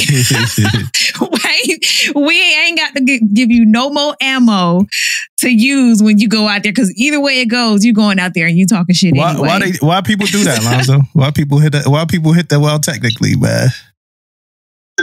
It's like y'all already said, man. It's just a finesse, man. I ain't trying to pass some shit, man. Hey, that's gonna be my third one. You be in there sitting there with Chief with the door shut, you know, like, oh yeah, Chief, something was going on with my car this morning, and this and that, Hey, I know you just got like a new car too. You be like, yeah, I got this and that, So yeah, the kids like it. Yeah, the kids like it. All right, cool. All right, Chief, this is what I got going on for the day. You got anything else? No, man, that's it. You done forgot the whole counseling. They didn't got all the way out of there on that. You didn't forgot everything. I mean, and that's most. I love that. I love that when they come in trying to direct me somewhere else, I'm right back on their ass, man. Well, that's most counselings. Hey, y'all. Hey, Lonzo, that's most counselings, man. When you sit with a sailor, and then they life problems, and it ain't being sensitive about their life problems. But it comes out at the counseling. It's like, yo, how come you ain't? And then it'd be like, yo, all this stuff You know, and I'm the sweetheart dude where like my heart a little sweet. I'd be like, we go through all this. Oh, the mom got this going on and she been this. I can relate a little. Like, but it's like, how come you ain't say you was going through none of this before you got canceled so we could be ready and know why you coming in like this and stuff like that, you know? And so that's a big thing too, when it like we get some of this information at the worst times. The worst times. No, I would agree. I mean, I'm assistant DAP at my command right now, and there's definitely some times where like we'll just be not even that we've had a lot of incidents, thankfully, knock on wood, right? But you know, we'll just talk about different scenarios, and so often it's why you ain't call nobody, why you ain't text nobody, like your chief, your first class, your department head, your divo, like. They'll make the adjustment to come get you from wherever you're at. Like there's multitude of ways to make that happen. Yeah. Like why you ain't just communicate that? Y'all can communicate anything else. You know, we teleworking today. Y'all can communicate and be a muster for that. But something going on with you. Hey, this is going on, man. We here for you regardless. That shit don't come out till you run your car into your damn garage. Exactly. Right. Yeah. That part. Exactly. What should do better? And then you find out their whole world is falling apart. What's my do better? Hey, man. First class petty officer in the United States. Talk to them. Talk to their asses. He talking to y'all. Hey, man. Let's go. Humbly, very respectfully.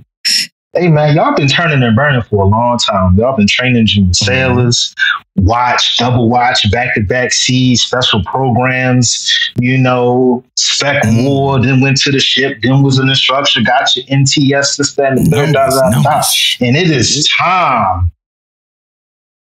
You got that chief exam coming. Why you hit me after you done made board talking about, oh yeah, YN2. Hey man, I got these names that gotta get in my record. This qual ain't get in. This, that, and the third. You know what I'm saying? Like, bruh. Fortunately, it's some new assistants in place as far as NDAWs go, and we can make that happen in about 2-3 days. You know what I'm saying? It's gonna reflect in your record, right in your own PF. But hey man, you missing chief because of administrative errors in your emails? Why you just not coming to this? Why you got Cia Damon coming to the office talking about, hey man, I need you to look out for my guys, etc. Senior, we've been sending out emails so y'all can have one-on-one appointments with the awards clerk for months. Like we've been arranging this time for y'all. And I get it. That's why I'm saying humbly first classes. I get it, man. Y'all running divisions. Some of y'all been running divisions since y'all was second classes. BMs, don't get me started. Y'all been running divisions since you got to your ship. Okay, but hey, man, we admin ain't going nowhere. And stop saying we closed all the time. Stop telling people that. We at work. Okay, y'all love saying training.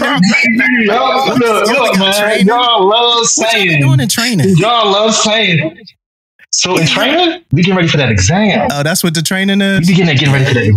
Right. They always at training. Exactly. We getting ready for the exam. And then mind you, the only rate in the Navy that shut down a couple of hours during a work day for training, man. That's probably all right. So look, it's training, right? That's number one. And then outside of training, you got times where we try to catch up on stuff. We going through our trackers, making sure gains and losses are done, making sure Senior Damon got his money, making sure Chief Ben got her money. Like we going through it. Hey, double check this. Hey, double verify that. We got inspections too, believe it or not. Yeah. Okay, admin get inspections too. So we gotta go through these records and make sure, hey, we got all these evals that we need to have, and we got all these fit reps. Okay, and then so it's some of those things. So to do better, and again, humbly, I got a lot of love for first classes. I promise you, I do. But like y'all been working too hard, man, too long for you to miss LDO over some nonsense. My dates is wrong for my eval. I got a gap. We could have been fixed that. Yeah. Not you missing chief. I'm a culprit, man. I made bored. I said, man, let me. You know what I'm saying? Like I can't speak for all the ratings because I've heard little nuances here, and I know y'all was talking about it in episode 84, press 100. If you ain't seen it, go check it out. But as a yeoman, if you're missing the gap of a day, crazy. you're not making chief. That's great. Yeah. You're not putting it on.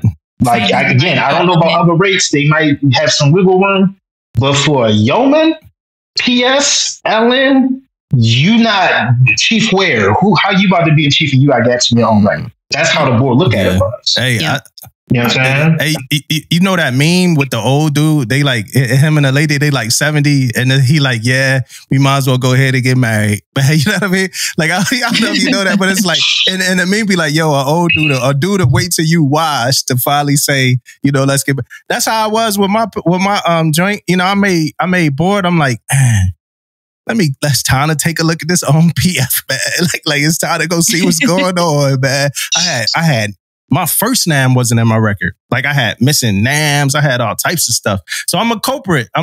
Too, man. But I took, look, Lonzo, man, I took that, man. I took my journey, you know, I took my testimony and I passed it on to every first class I knew that came after me and made sure that their stuff was right. So they wouldn't be in that position that I was in when I was going up for chief. Right. So.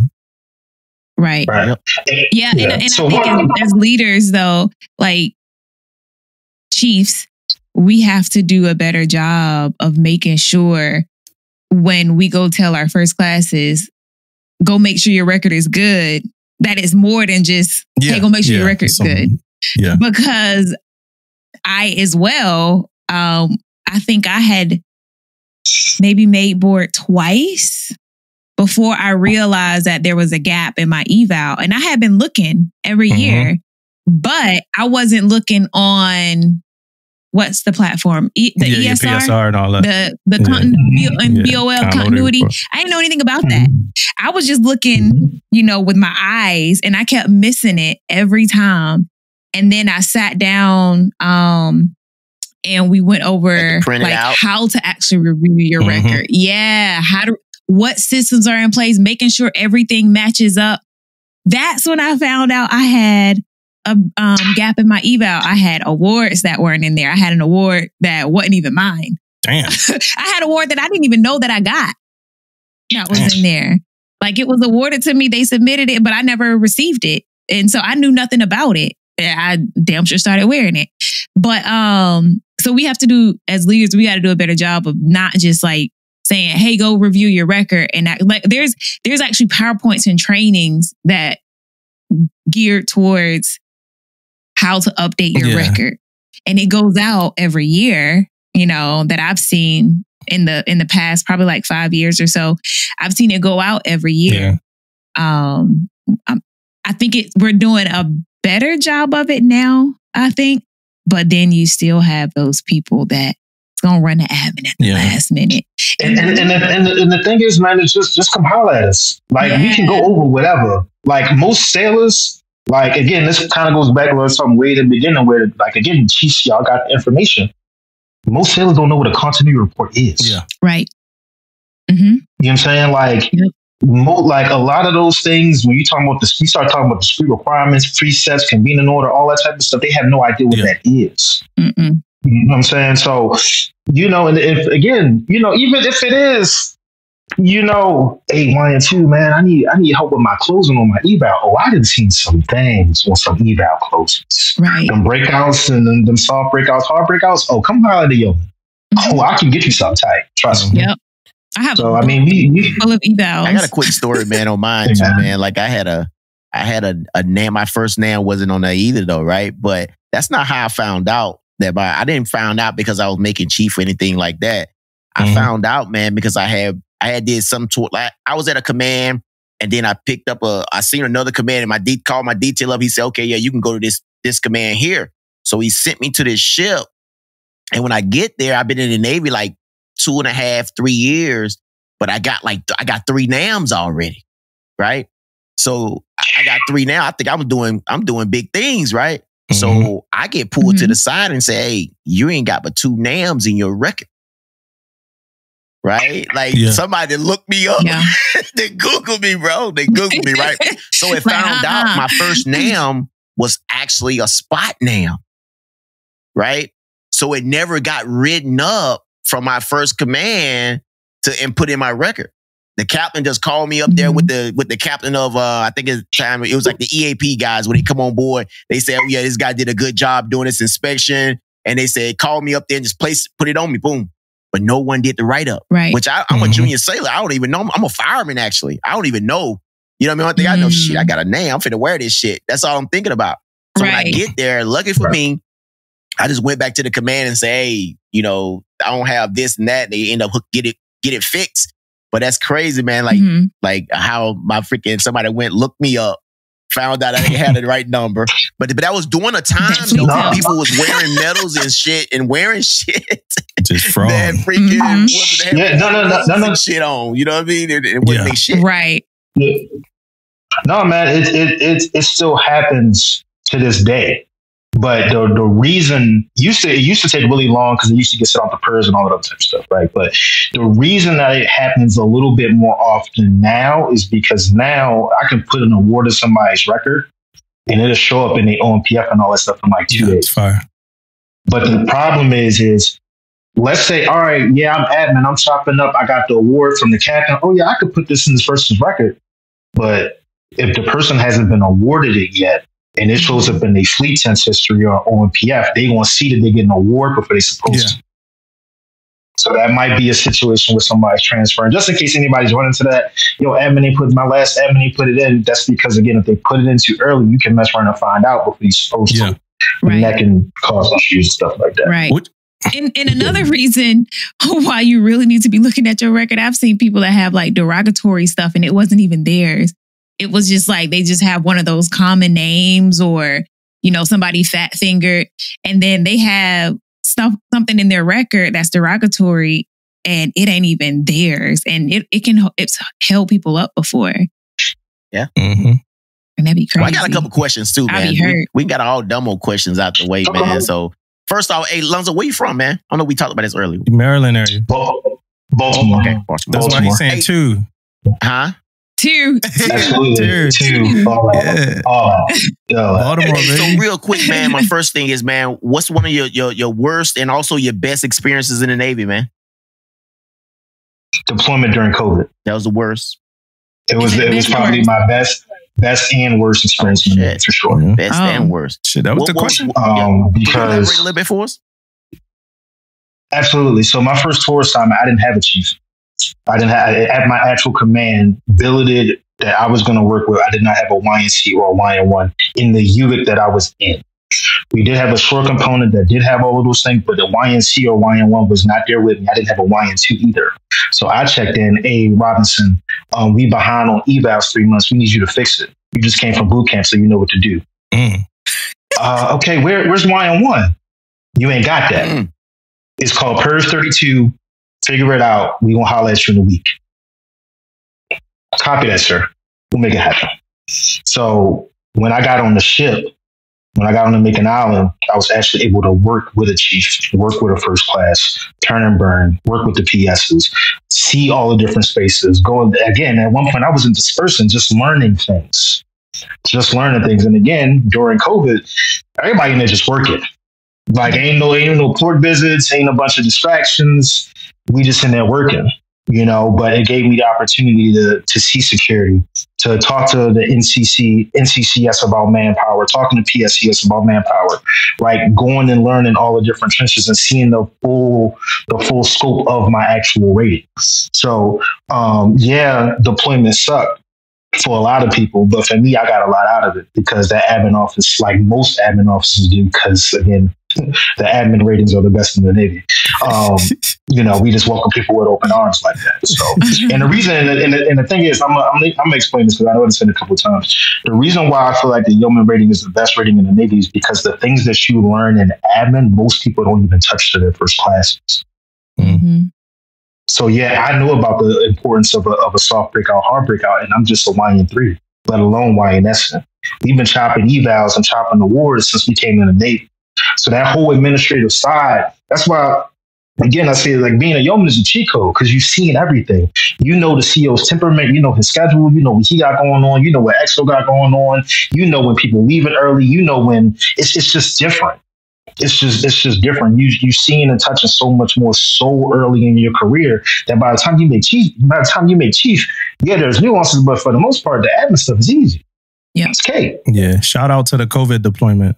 Shout out to that COVID deployment. My credit score was at 830 coming off that joint. I cleared every debt I had in life on that COVID deployment, man. You know what I'm saying? Absolutely. So Alonzo, hey man, so I'm an inspector on the ship, man. And I go on a lot of different platforms, a lot of different ships. And I'm kind of big on the culture of divisions and commands and things like that, right? So I kind of judge it off. I go to the quarterdeck, I see how the ship looks from the outside, right?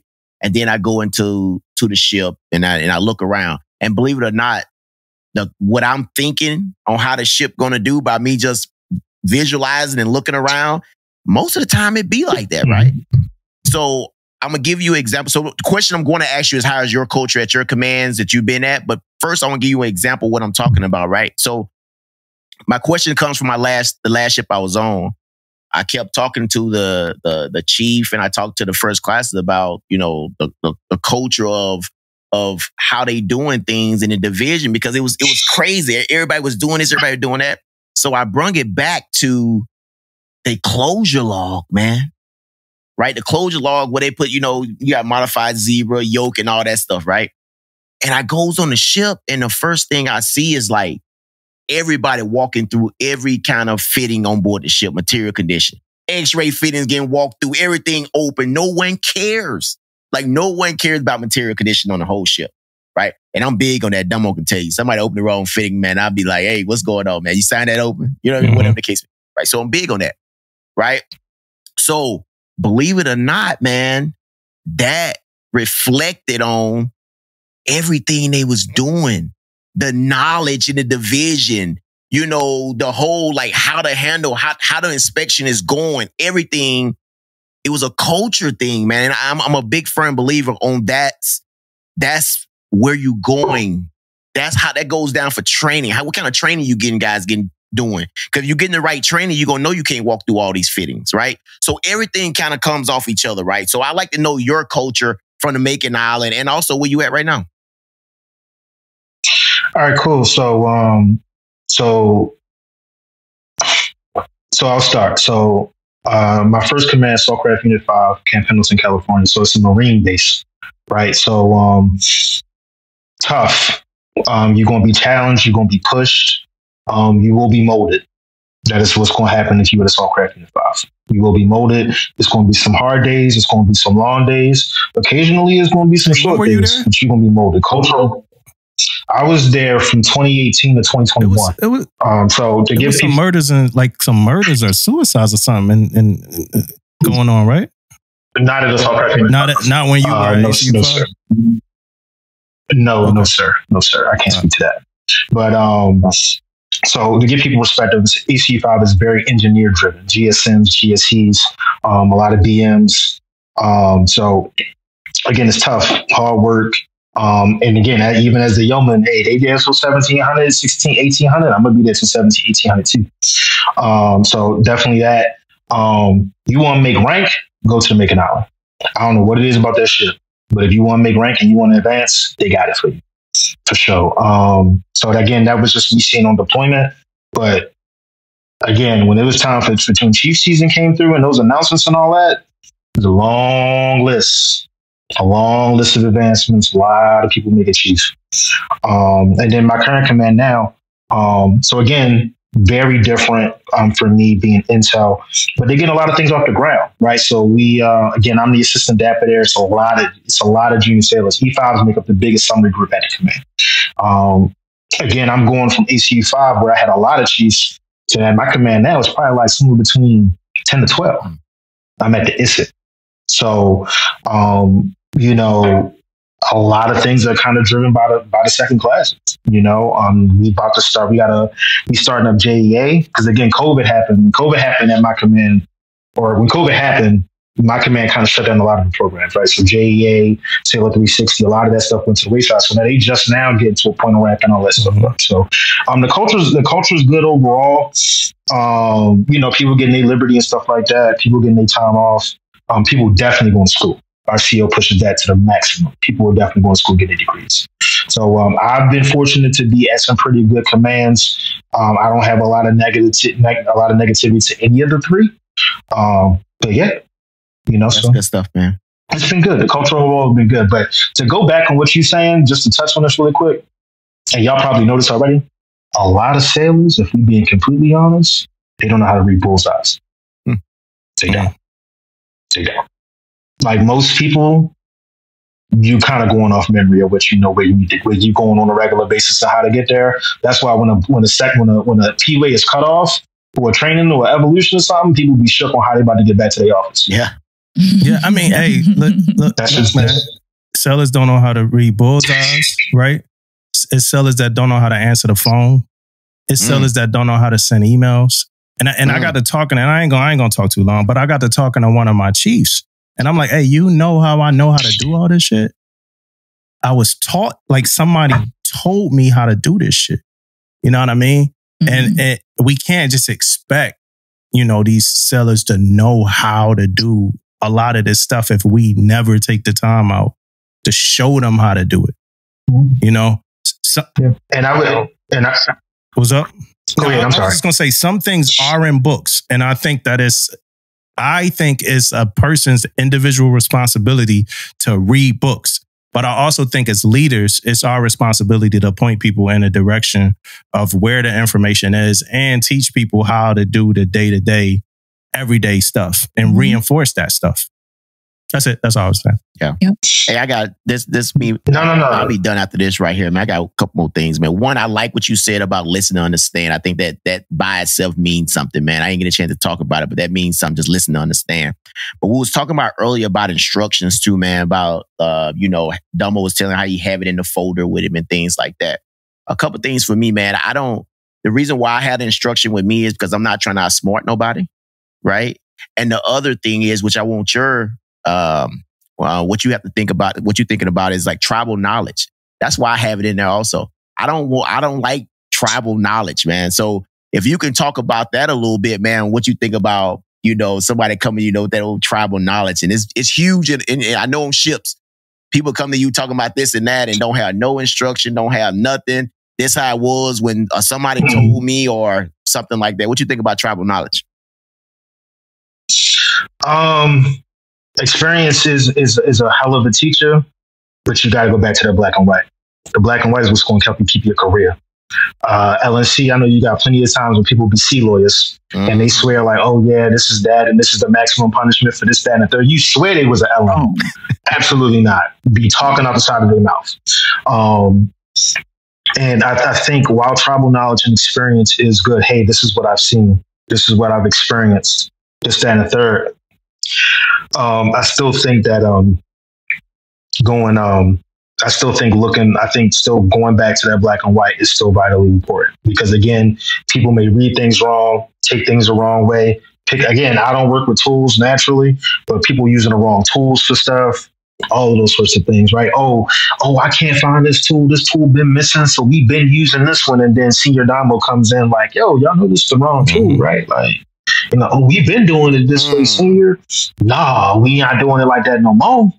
Why y'all ain't order it? Oh, we ain't know you can order it, but y'all know we can order light bulbs. Like I don't understand like what's going on, like So yeah, so tribal knowledge experience is a hell of a teacher again, but yeah, you gotta go back to that black and white. Yeah. Hey, so I have a few questions. I know you have some questions for us. We want to get to that, but I want to, for our listeners and for, us too, we want to know a little bit more about you. We know you come from Maryland, Be More to be exact. East side, west side. East side, west side. Okay. West side is the best side. Okay. I've been out there in my day. Sorry, Teach. I've been out in them streets in my day, the Baltimore streets. This is all good. I can tell. So what was your driving force in joining the Navy? So for me, again, I was 27 time. I needed a fresh start, y'all. Like jobs and all that type of stuff was cool, but it wasn't really getting me where I wanted to be in the long term, right? I needed a fresh start. Thankfully, I still got happily and I ain't signed no BRS paperwork. That's a whole different conversation. But But yeah, man, it's I just needed a fresh start. Life wasn't bad, but it just wasn't moving in the way that I wanted to. So I had to just get the fresh start, pack up the clothes that I got, and go to boot camp. And then they said, "Oh, you're going to California," and I said, "Okay, let's make it happen." So, were you the first one in your family to join, or? Yes, I'm not a legacy military child. So how was that convincing your family that you were about to go into the military? Oh, they was with it. They was like, yeah, they was like, you need to make some things happen. and that's what happened. So now they were super supportive. Still super supportive to this day. But yeah, so the family support was definitely there. Okay. So then you came to California and you were up in Camp Pendleton. Then you went to Macon Island. And now you are at Nyack, Maryland. Right. Now called Cryptologic Warfare Group 6. Yes, ma'am. Oh, yeah. I forgot they changed the name. So where do you see yourself in the next 5 years? Let's see here. 5 years from now, we definitely knocking on Chief. Probably wrapping up a Spec War tour next for sure. Or if not Spec War, I'm definitely going overseas. Got to be one of those. And then we, like I said, we putting on Chief and we getting that water package together. You said getting what package? The warrant package together. Okay. Okay. So you want to be a warrant officer? Absolutely. Nice. Why is that? 2 reasons. One, it's just something about the driving force of just being able to be that force for junior sailors, that you can come to me and I got everything. What you need. You need the legal side, you need the PS side, you need the NC side, whatever side you need, I got it. And then secondly, we all know warrants, the way warrants roll is just totally different. Okay, like the way warrants roll, man, it's just something different. Again, that sage, right? That sage wisdom. But the last thing I would say is just, if I'm being, the last part being completely honest, by the time I get there, I'm gonna be a little bit of an older warrant. Not saying that warrants can't go to sea in the administrative side, 7411. However, you're not as likely to go to sea. You're more so doing some squadrons. You're looking at doing some wings as far as the squadrons. You're looking at some SPTs. You're looking at some spec war assignments, SRTs, all that sort of thing. So you're a little more land-based wrapping up the career, because I'm going to be an older warrant when that time comes forward. Yeah. Yeah. Going back to what you were talking about with the warrants, and they are just like the original OG. They like the OGs. They the OGs of the Navy. Like, tried, tested, and everything else. Yeah. Like, they always just seem like it's almost like the Master Chiefs, how Damo, you were talking about the Master Chiefs that time, how they just seem so cool. It's like that times maybe like 5. Yeah, they a couple tiers up. And that's gonna tiers up, for sure. They just so smooth with it though, and just, laid back. Different, bro. And they just like the Godfathers, like they ain't getting their hands dirty. They're not getting their hand, they just sitting back, but they be the coolest. And you got the beard going on, that's one of the best things the Navy ever did. Allow men to have beards. Y'all look like, I like the look. I like the look. A lot of people don't like it, but I like the beard look. I'm a proponent. The Navy says it's okay. I'm gonna get a shape up every week for everybody who could not. Absolutely, I'm gonna get a shape up every week for everybody who could. That's what I'm talking about. If people getting kicked out left and right, this, that, third, I'm gonna get a shape up every single time. They walk so you can run, for sure. Those people walk so you can run. Absolutely, and I'm a sprint every single one of the PRTs too. Every single one. So what's the Navy? Oh, go ahead. I was just gonna say, I wanted to talk about, I'll just tell the listeners, I wanted to talk about DMAP for a little bit and TIS in that 30-month TIS, but we're not gonna talk about it. I'm gonna leave that, on the table I'm gonna table that till another time. Really? I was ready to go in about it. I mean, we can. Whatever, because I'm interested in your questions, but what after whenever Teach talk, no. We can talk DMAP. We can definitely still talk DMAP if that's what you're trying to do. It's just they on Cali time. They on Cali time, so it's like, all right, we can burn through real quick. What time is it over there? Y'all time? 4:30. It's like 7:30. 7:30 over here. And for the listeners, this is a Damon move on a football day, right? But it's my baby shower this weekend, y'all. I'm with it. I'm here. I'm here for the long. I'm here for the long haul. I'm here for the long haul, though. You had another question, Tisha? Right. Oh yeah, my other question was going to be, what's the most, in your opinion, what's the most ridiculous Navy instruction or policy? DMAT. It's like marketplace. Oh, the most ridiculous Navy policy, or one that you would get rid of if you could. The pockets that you can't put shit in. I thought we can next that one. Never mind. I mean, that's a different day. So I mean, we got the girls, they ponytails. We got the guys, they beards. I don't really get what the issue is with the fingernails with girls if y'all getting your fingernails painted. I get the length issue, but I don't get what's really the issue with like the colors of your fingernails. Listen, now again, I'm a guy. I'm a guy. I don't know that policy completely in and out. But I don't really like. Can y'all get French tips? Ain't that what it's called? French tips? Can y'all get them? Mm-hmm. Cool, then. Yes, we can get the French manicures or whatever. It just has to be like very neutral. But let me tell you, you've seen like the Cardi B nails and stuff like that. If people could, they would get that. I'm not talking about just the length. They put in like jewels and all. Actually, I'm gonna take that back. I got something. I know what I'm gonna change. I'm addressing the PRT policy for sure, big time. PRT policy needs some adjustments. Number one, I don't care for how women are measured when they need to be taped and all that. I don't care for that in any capacity whatsoever. We have evolved. Also, the BMI is exceedingly outdated. And also, if I'm not mistaken, seniors, y'all can let me know. If at one point, wasn't there a point where if you failed your BCA, but passed the PRT, if I'm not mistaken, with an excellent or higher, you would pass your PRT? That was a while ago, yeah.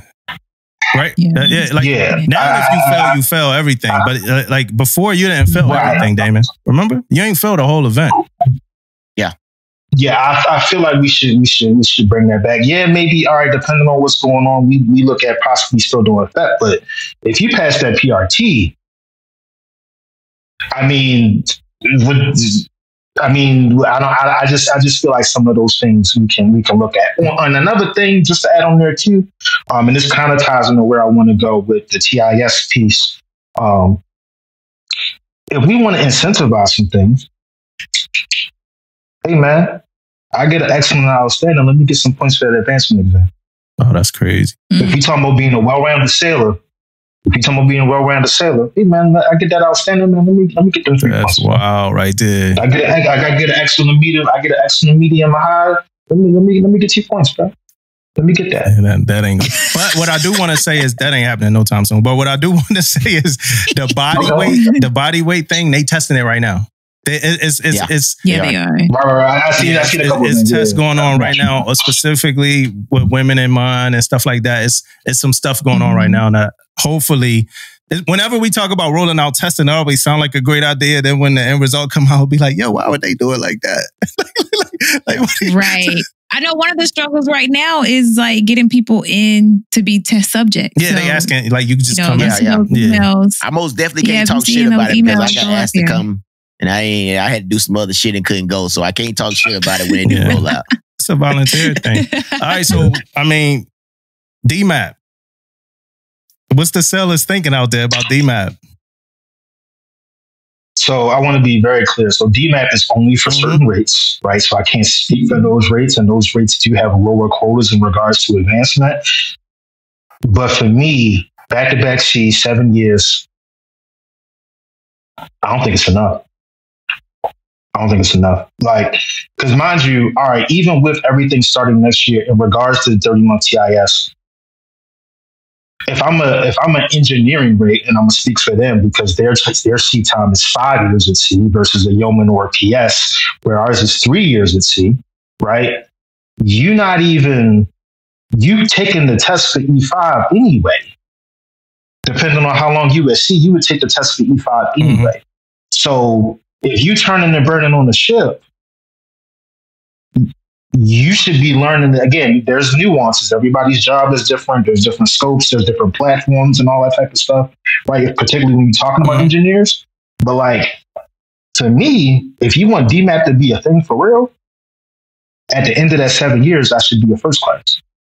If you really want me to take it there. Because again, if I'm on a ship and I got somebody like Seaman Damon and I'm a DCSN and he know that I'm a DMAT candidate, etc., whatever, and I'm turning and burning, he gonna push me a little bit more because he gotta get me ready for that next level. Mm-hmm.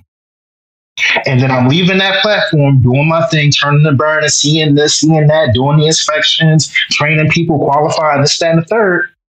Then I go to a next platform and I got somebody like yourself. We turning and burning this at third. You gonna tell me as a senior chief petty officer, United States Navy, that you can have somebody ready for first class in 7 years? That's just me being honest. You know what I'm saying? To me, if they really want to make DMAT the thing and they want people to do it at the end of year 7, coming off a DMAT going to short for the first time, I should be somebody. Yeah. I mean, I got it. My issue with it is, again, my issue with DMAT already is the whole technical expertise. Like, where is it? If you're just getting promoted throughout your career, like, where your damn technical expertise? It ain't just going to just appear when you make chief. Like, you gotta acquire that. Right. I mean, that's one of them. It's a lot. Like I got EMs and some of them, this was supposed to be a retention tool. A lot of sellers I've talked to on the deck plates, they're getting out because of DMAP. They don't care about an extra $400, an extra $800, preferences, where they going to go to next. They are not trying to go from 4 years on a ship to 3 years on another ship. They not. Like, most of the sellers I know now, like, it didn't feed their appetite. So I don't know if that's what we were looking for it to do. I ain't even going to get too deep into the specifics, but some people can advance the position. You got early command advancement, DMIP, that's the extra money. And then the continuous sea duty credit. So you get priority placement on wherever you want to go. None of those things made any of, like, the sellers that I've spoken with, not one of them want to do it. Like, the ones who got automatically enrolled unless they opted out by a certain day. And I mean, you got to read the damn nav admin and know you got to opt out or have somebody give you training. And I believe our career counselor did. And then I wasn't there, but I believe it was an intensive training at my command. And the career counselor broke down what DMAP was. But my sellers if I could speak in general, my sellers don't like it. Yeah, you can't blame them. Gotcha. I'm like you, man. I don't think it's big enough, man. We talking about doing 2-3 years at sea and you ready to go. Yeah. Right? You talking about 7 years at sea. Yeah. And then I was looking at the DMIP, right, with the incentives, right, pay. Mm-hmm. Bro, if you in San Diego, you only getting like $200-$300, man. You over there in Sasebo in Japan somewhere, you may be getting $800, but you ain't getting $800 everywhere. Mm-hmm. Right? So that pay goes down or wherever I think 800 is the most you can get. Then it start going down and down and down. Most definitely ain't worth it, man. I know it's tailored towards the E4 and below or whatever, get them in the program and do extra time or whatever, but you can't entice nobody, man. These kids are way smarter now. You can't entice them for no shit like that, right? For one. And then, like you said, make it a big enough thing to really make me think, right? Really make me say, okay, man, this could be a good idea. But E5, like you said, man, you stay on the ship for 5 years as an engineer, you gonna be up for E5 anyway. Probably have it on. You should be E5 in 5 years on a ship. Shout out to the people been on the ship for 5 years that ain't E5 yet. We love y'all. We love you still, though. You should be E5, though. Be real with you. I mean, I ain't trying to call you out, but it's probably some reasons why you're E5. I'm just putting it out there. I can tell you this: if DMAT was opened up to corpsmen, and you was H1 by the end of the 7 years, I can tell you that corpsmen you would have some corpsmen that would take it. Something need to open up. It's a lot of corpsmen. Something need to open up for them. Shit. Well, you're right. It's some rates. Right. MR. The MR. So getting into the 30-month TIS, I see both sides. I'm gonna be real with you.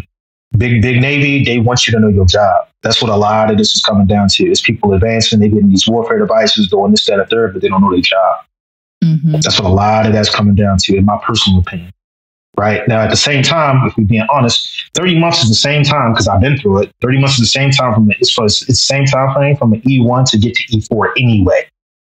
Now the difference in the nuance is that at E3, now mind you, like at E3, you got an E3 waiting 2.5 years to put on E4, right? Now mind you, that E3 can still be mapped, given the black and white. E3 can still be mapped to E4 before that time frame. Right now, the positive that I see, it does up the E4. E4 carry a little bit more weight, big picture, because I know you've been around for a minute. You didn't get mapped. I know you've been around for a minute. As a yeoman, you didn't seen a full 2.5, 4 years worth of evals. You didn't did some poems. You didn't been through a correspondence. You didn't been around and seen some things, right? But again, if we raising the standards there, let's raise the standards other places, because again, a lot of rates, they not at C5 years. They at again, a yeoman, LN, PS, they at C for 3 years. By the time that 2.5 years is up, they leaving the ship with in some, depending on the scenario, nothing. They might not even have a name because of their pay grade. We talked about it earlier. So then you turn around, all right, I gotta go, I'm going to shore duty. I'm coming back to the ship. Might be somebody first class. I don't even have a warfare advice. I don't even know the full. I haven't been in the pipeline to know the full aspects of the ship that I'm serving on. So that again, if we raise the standards of the E4, right? So E4 gonna carry a couple more weight. All right, cool. Let me get my 2 points on my warfare devices back too. If we raising the standards and we like, let me get some incentives. You gotta give me something somewhere. Yeah. That's all I'm saying. Issue, like, is that like? No, I was just gonna say my issue again is technical, and I might sound like a dinosaur here, but my issue again is technical expertise. I think we lose. Like, your rate is probably different as a YN. Your rate's probably different. Like I might go to an office somewhere and could do my job. I might go to a ship somewhere, carrier, do my job as a YN. I might go to a LCS, do my job as a YN.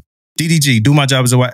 But right. 30 months of EM that had to go FSA, I might have fucking went to work for a team or something like that. In 30 months, they might have like 6 months of experience in a shop. And if it's no advancement exam to make anything, the technical expertise ain't there because they ain't studied. And like I said, for the young listeners, I might sound crazy here and like a dinosaur, but it's a lot of information in them tech manuals.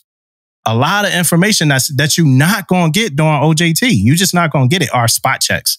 You're not going to get that shit. It's stuff like that in the manuals too that we got to know. Even on the yeoman side, like you trying to take YN1, I got to know how an admiral ship works. Yeah. You're not getting that just being in the office every day.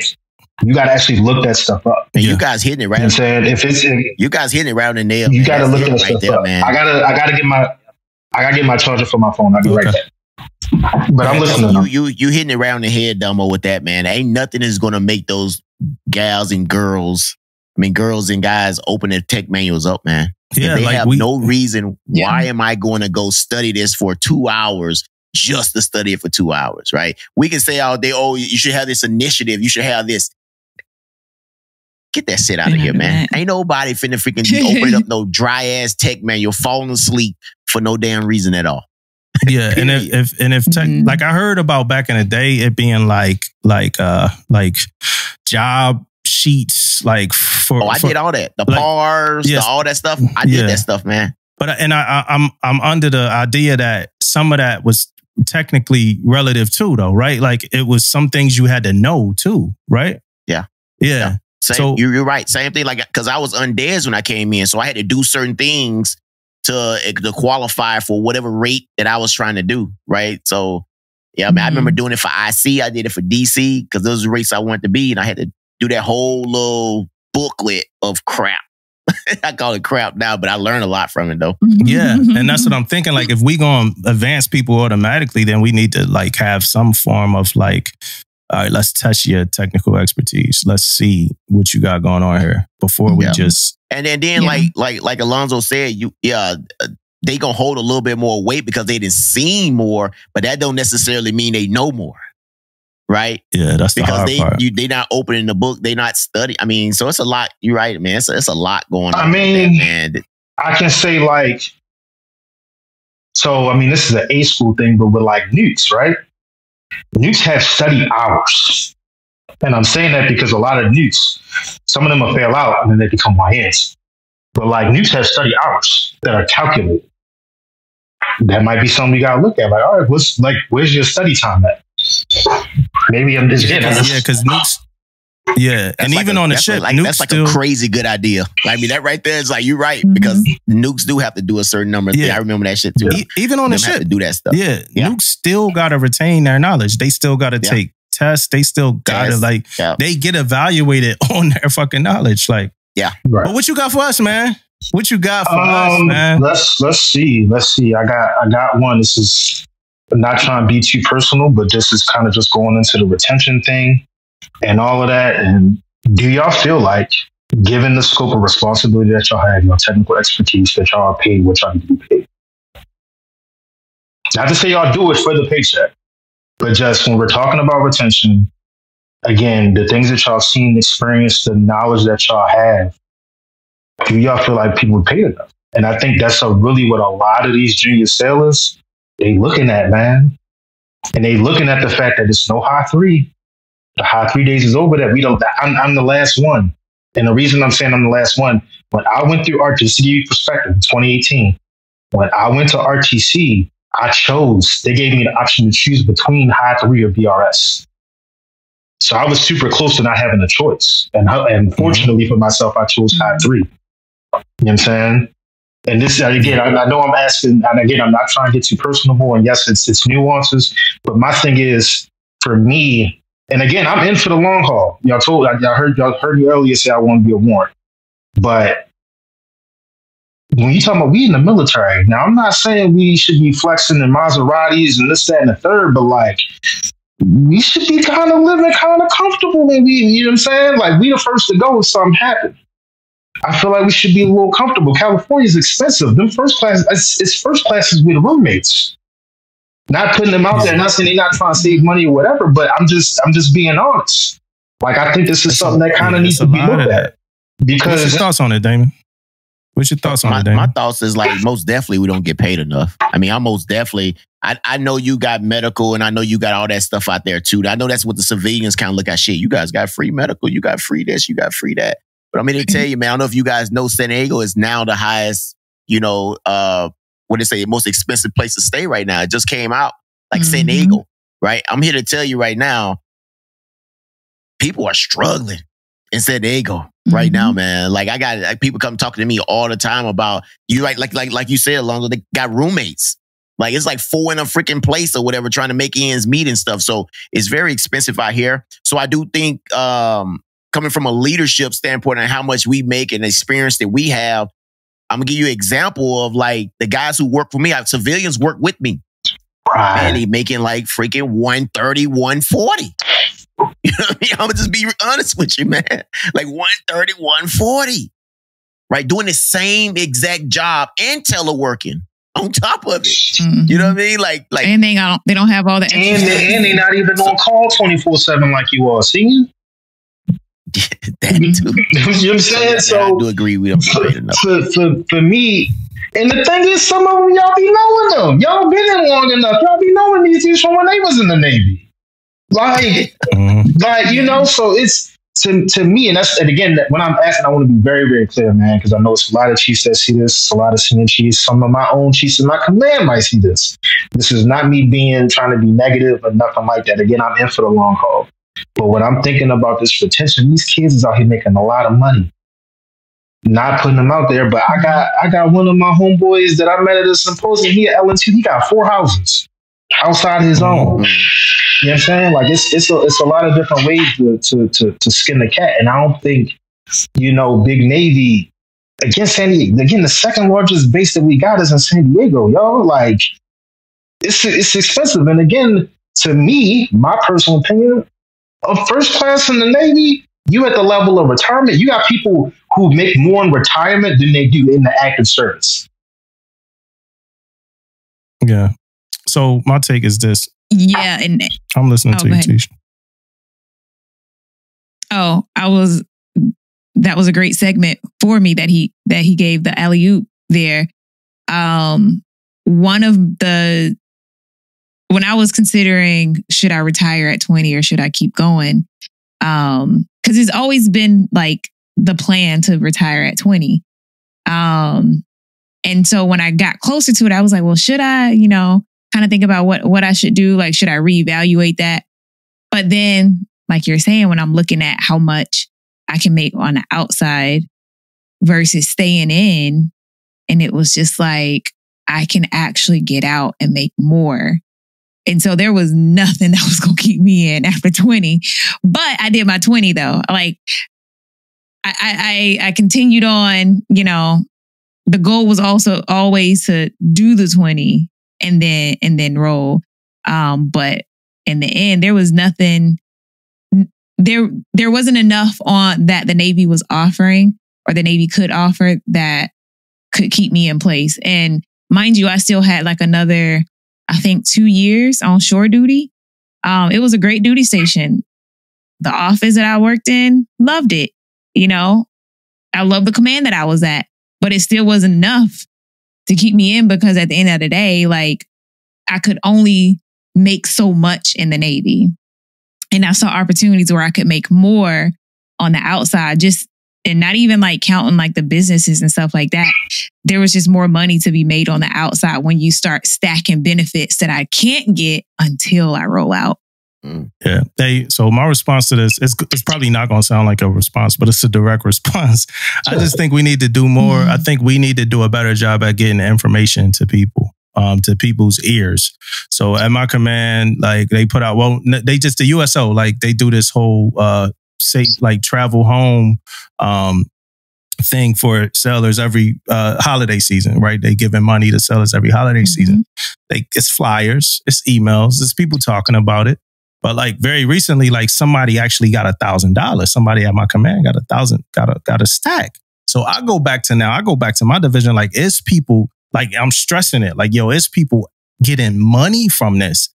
It's people he actually got 1,000 from this. Y'all need to look into this and do this. Like get this done as people get. So I just don't think it's like you in a room full of like opportunities, but the lights off, you know? So hey, we have financial specialists. We have this. We got people that could teach you Lamaze. We got people that could do this.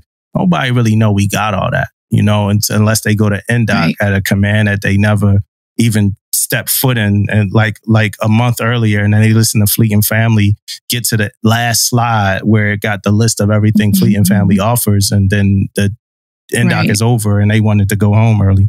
So it's like, we don't really, I think we got, because you asked if we get paid enough, right? And I was trying to round about it, but I go like, I felt like I was paid enough at times, but I feel like I was paid enough when I was doing what I needed to do with the money in a certain manner. So for instance, I work in Norfolk and I live in Virginia. I live in the DMV area. So I had to make sure that I was still getting BAH for where I live and not where I work, because my wife is still here. And then I had to go through, you got to submit requests. But there's no way I could afford like to do all of that at the same time. There's no way I could afford to pay this, whatever that Norfolk BAH damn at $800 less than DC BAH. It's no way that, you know, we got a baby on the way. My wife was out of work for a couple of years because of medical stuff. So it's like most people do 20, honestly, like, to be real, most people do 20 years because the Navy don't pay enough money. You know what I'm saying? Like, just to be real.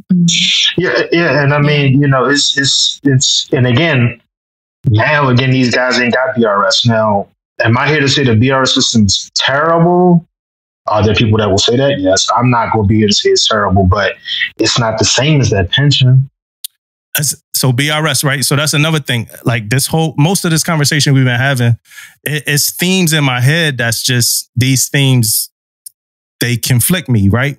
Because the high 3 is that somebody took care of that shit for you, right? The way the BRS was pitched was like, yo, if you do something and you meet us halfway, we gonna meet you in the other half. Like, so if you contribute 10%, we gonna match your 10, and then that's a 20% contribution. If I was coming up in the age of BRS, I wouldn't have been doing that shit. Like, I wouldn't have been contributing 10. So I would have, now I'm cursing a little bit, I would have fucked myself, right? I would have fucked myself because I wouldn't have been doing that. Because that's up to the individual, right? And that's where my conflict get, because it's people like, oh yeah, BRS sucks. Yeah, BRS does suck halfway. The other half, The other half is like you, because they told you what, but I get it. Yeah. I would have been in that boat too. Like, yo, BRS trash. Like, because it's, and I knew when they was putting it out, because we had an opportunity to shift too. But I knew when they was putting it out, like I'm gonna have to manage my own retirement. Nah, I ain't doing this. Like I know I ain't gonna be able to do this. Right. Even in my command now, our chief of staff is a retired LNC. And me and her was talking about, she's like, Robinson, here's the thing. She's like, if I'm being real with you, this is why they had to get rid of it. I'm like, what's up, man? What you got? Like, Robinson, you at year 5 right now, you're going to do another 15 years in the Navy at a minimum, probably a little bit longer than that you put on warrant. I'm going to be getting paid every month, first of the month, that entire time, and yours is just going to start after that. Mm-hmm. That's why they had to get rid of it, because it's too much money for too long. People living so much longer now. It's just it's a lot of money that they just have to kick out, that they can't really stop kicking out. Like the way that contract is, like they have to kick it out. They have to, and it's only going to go up. That's the craziest part about it. It's only going to go up. So, it's just different. Another thing I had. And that goes back to, go ahead. Okay, sorry. The other thing that I had for y'all, of course, a lot of times as junior sailors, we always say, oh, chiefs need to do this and chiefs need to do that, and officers need to do this, and da da da da da. What can we do for y'all? As far as filling that gap, filling that void, that whole thing. What can Damon, we do? You gonna answer? You gonna answer, Damon? Well. Yeah, go ahead, Demo. Go ahead, Demo. Study. Like, read books, read tech manuals, read instructions, read the nav admins when they come out, read all hands emails. Honestly, that's been the theme of this whole episode for me, coming from me. Like, take your career, right? Like, I say this to every seller I know. Don't nobody care about your career more than you. I might be a strong second. You know what I'm saying? But you have to care more about your career than everybody else. Stop taking senior's word for this. Stop taking EM1's word for this. Find where those answers are and instill that knowledge in yourself. That's honestly, man, in my opinion, that's it. That makes my job that much easier. And I know you out here getting what you need to get so you could give it to somebody else when it's time for you to give it to that person. I'm not saying that everybody gonna go out and hunt their dinner, kill their dinner and everything like that, right? But it's like, learn how to do all of that, so you could fit whatever structure it is that need to be fit for the people that's coming after you. Mostly everything I learned, it was in a book. The foundation came from people teaching me stuff. So when I talked about answering a phone and when I talked about, that was somebody telling me, but best believe, I spun a block and I grabbed a tech manual, I grabbed something, and I learned everything somebody ever told me. I validated in black and white. That's one. The second one is this. I got a couple, and I'm gonna shut up. I ain't even gonna give too many of them. But the second one is this. If you have a, because some of this is a part of why we started the podcast too. But if you got like a chief, hold your chief. And the chief don't deserve the smoke or whatever, hold him down, man. Hold her down. Like when people just, hey, nah, chief ain't, people used to come talk to me sometime like, hey, such and such was saying this. I'd be like, well, what'd you say? Did you say, yo, I know EMC? Like that's not what he on. Like I know, or did you just let that spread throughout? And I got a lot better with just not caring about it at all. But we know, even for especially the first class, hold it down, man. Hold it down. Don't let things get out, spread like wildfires about people and it's not even true. You know what I'm saying? If you know this person, hey, did you talk to Chief? Did you actually see what's on his mind? Or are you just going off something somebody else, said? Another thing is you could be cool without compromising how much you care about your career. You know what I mean? You could be cool. You could still be cool. You don't have to lose your coolness to care about this place that you're in your life right now. You know what I mean? I was doing midterms just last week and I'm like, yo, you have to get some, and I know we young, we got people in their 20s or whatever like that, but what purpose are you serving right now in your life? Like, do you look back at these 2 years or 3 years and you have like nothing? You know, you ain't do shit but go to the Navy. Like, I went to a ship every day and then I left and then I just went back to a ship. So like that's all I'm like, every sense of that is like feed yourself, put your own gas in your own tank, take care of yourself, man. I think that makes everybody's, in my opinion, that makes my job better. That's mine. Hey, I just got a couple, man. One is, we've been doing this for a long time, man. I can teach you. I feel like I can teach a damage controlman or a sailor a lot of stuff, man, but you have to give a fuck, man. I need some of that, right? I don't mind sitting down with you. I don't mind doing any of that stuff if you care about what's going on. You got to show me that you care about things, or not you wasting my time. And I'm big on my time, right? Because I want to give it to sailors who care about stuff, right? Yeah. And another thing is, I don't know if Dumbo mentioned this earlier, man, like you don't have to wait for an answer all the time. You can find it too, right? Like, you can help out. You can try instead of like I have sailors is like, it's right there for you too. Me and you can read this together, but you can read it too. Yeah. That's right. You know what I mean? Like, and the other biggest thing is, man, is like, when we somewhere and we doing things, man, like, man, it's okay if you get in to bring things up, man. That's a problem. Don't wait until it's a problem, right? Don't wait until, you know, I can't do nothing about it, right? We are all human beings. Let's talk about it. I feel like that's the biggest thing that's lost right now, is the communication piece on knowing that we can have a conversation. Like, we really can. Yeah. Like, me and Dumbo, back in the day, man, we was starting up this Sailor 360 thing, man. And our whole thing was, let's sit down and have conversations. We're not about all these PowerPoints. We're not all about all this stuff. We're about sitting down, have a big topic or whatever it is, and talk about it. Everybody has the same voice here. Right? I'm not here to, like, if you don't know something, that's my job. Is to make you understand, but you got to care about it, man. That's like my number one thing, man. If you want to learn something, first you gotta care about it, man. If you don't care about it, you'll never want to sit down. You're never going to pick a book up. You're never going to do a whole lot of things if you don't care. And then how you going to hold a chief or anybody in a leadership position accountable when you don't even care about it? But you quick to hold somebody else accountable though, right? But you don't care about anything. Well, so that's my biggest thing, man. Care about something. I can lead you. I can help you out a whole lot, man, if you give a fuck.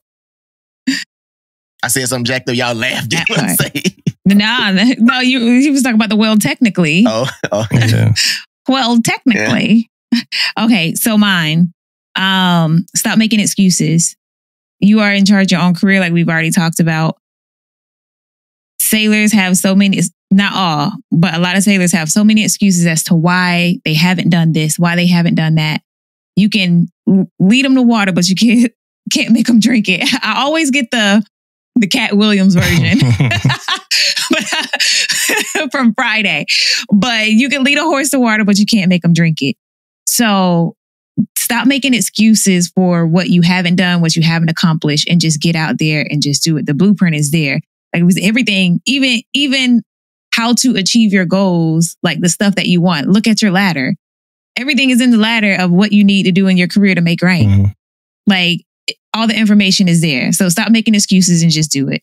The other one that I need from my sailors, I need them to do something for them, because I feel like when they are in a better place and they feel more accomplished in their personal life, it carries over into their professional life. If they are miserable when they go home every day, or if they don't feel like they're getting anything out of the Navy, they hate their job, most of the time, like, their personal life reflects that too. Like, they're not looking for anything that once they get out the Navy, whether that be in 5 years or 20 years, they don't have anything for them. So all they have is the Navy. That's it. And so in the Navy, we have good days, we have bad days, we have good duty stations, we have bad duty stations, you know. You need something for you that's going to make you whole, so that you are working on you individually outside of the Navy. Okay. My other one, stop expecting participation awards, man. Stop expecting participation awards. And what I mean by that, I used to tell my sailors that part, sailor quarter. I used to tell my sailors that, like, even as a first class, I was like this though. So this just didn't happen when I made chief. I'm not putting somebody in sailor quarter just because, like, it's their quarter. Like, and because we going around in a circle. If you haven't done anything, I'm going to give you the blueprint. Like, all right, here's the score sheet. That's how I always start off. Here's the score sheet. Here are the points. Get as many points as you can on this score sheet during the quarter. And that's like a bulk of it. Like, you know, the different areas. I'm going to let you control what you do. I'm here for input because I want you to have like actual interest in what you're doing. But I'm going to give you the blueprint. If you don't go out there and if you're just doing your job and that's it, I'm not putting you in for sailor quarter because that's what you get paid for. That's what you get your check on the 1st and the 15th of every month. Always on time, never late. That's what that's for. Anything that you do above and beyond that, that's when we starting to get into the extras, the little bennies and stuff like that. So don't expect just because you come to work every day and you do the mediocre that you're supposed to get this grand award or this grand recognition or get put in to go do these special things. Because I'm awarding those sailors that are given 100% every day. Yeah.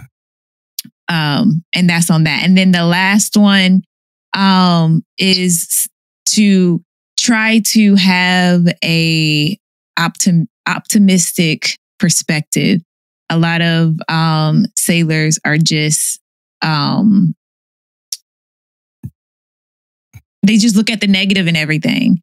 And a lot of times when we can tell them yes 1,000 times, and the first time we say no, it's, oh, chief, don't have my back. But what about the 10 times that you asked me and I did, you know? So and it's just the mindset of like, if you don't give me what I want, then everything's going wrong. I'm going to be a pessimistic, like, and always assuming that your leadership is out to get you just because we said that you can't do something. Well, just maybe we're protecting you from something, you know?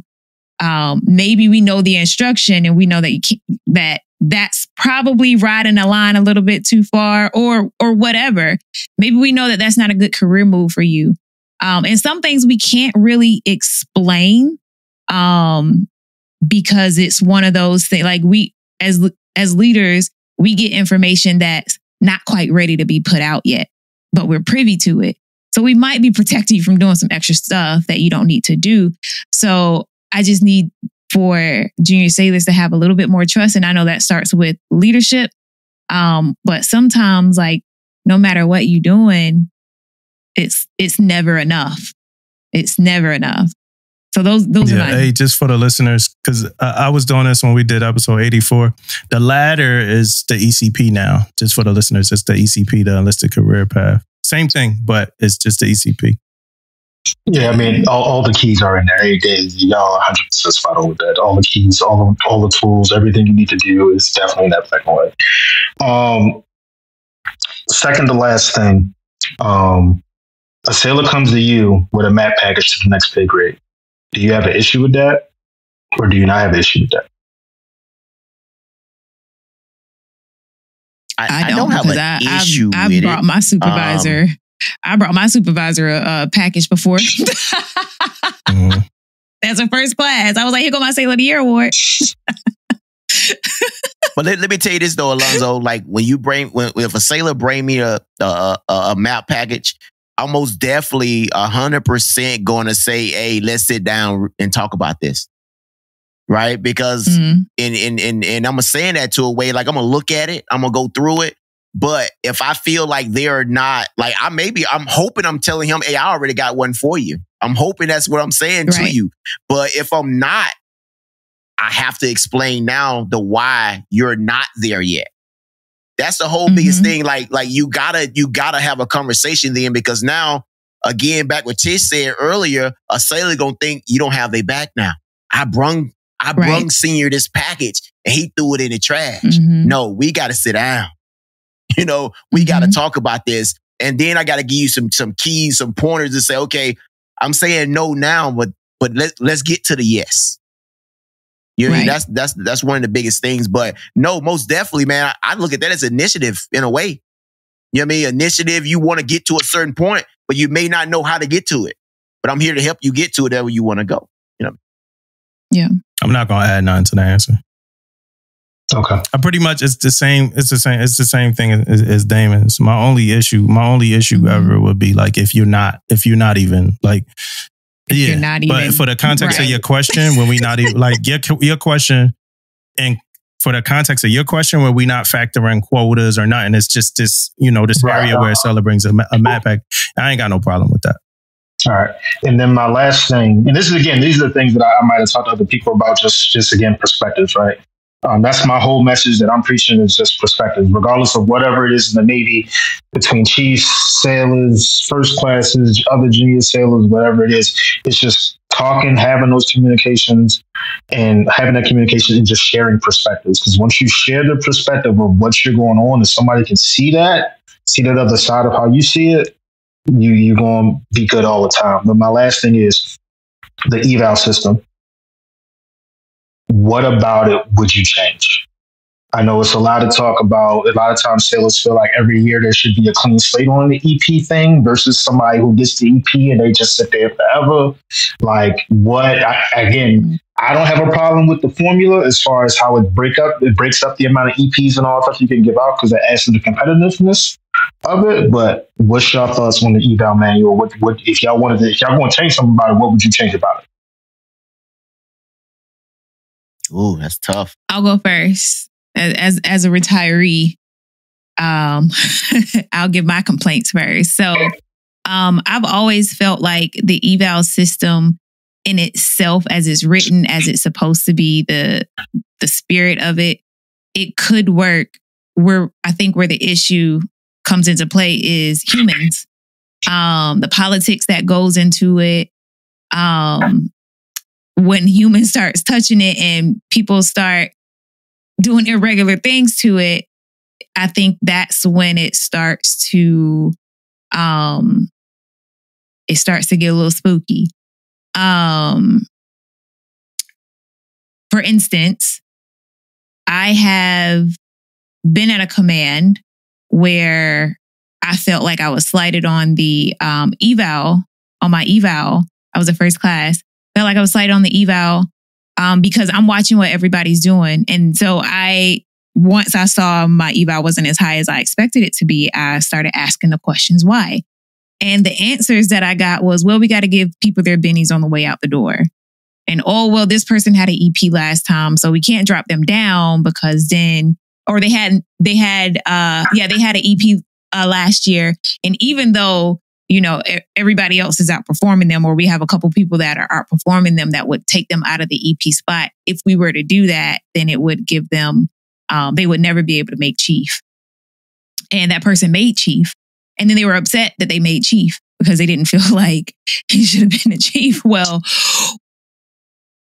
that's like on you, you know? So I think if we take out the politics and we just do it from one period to another, then, you know, there's dates on the eval for a reason.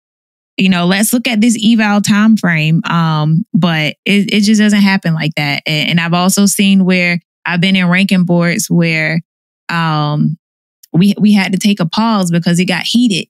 Because it can go down in there.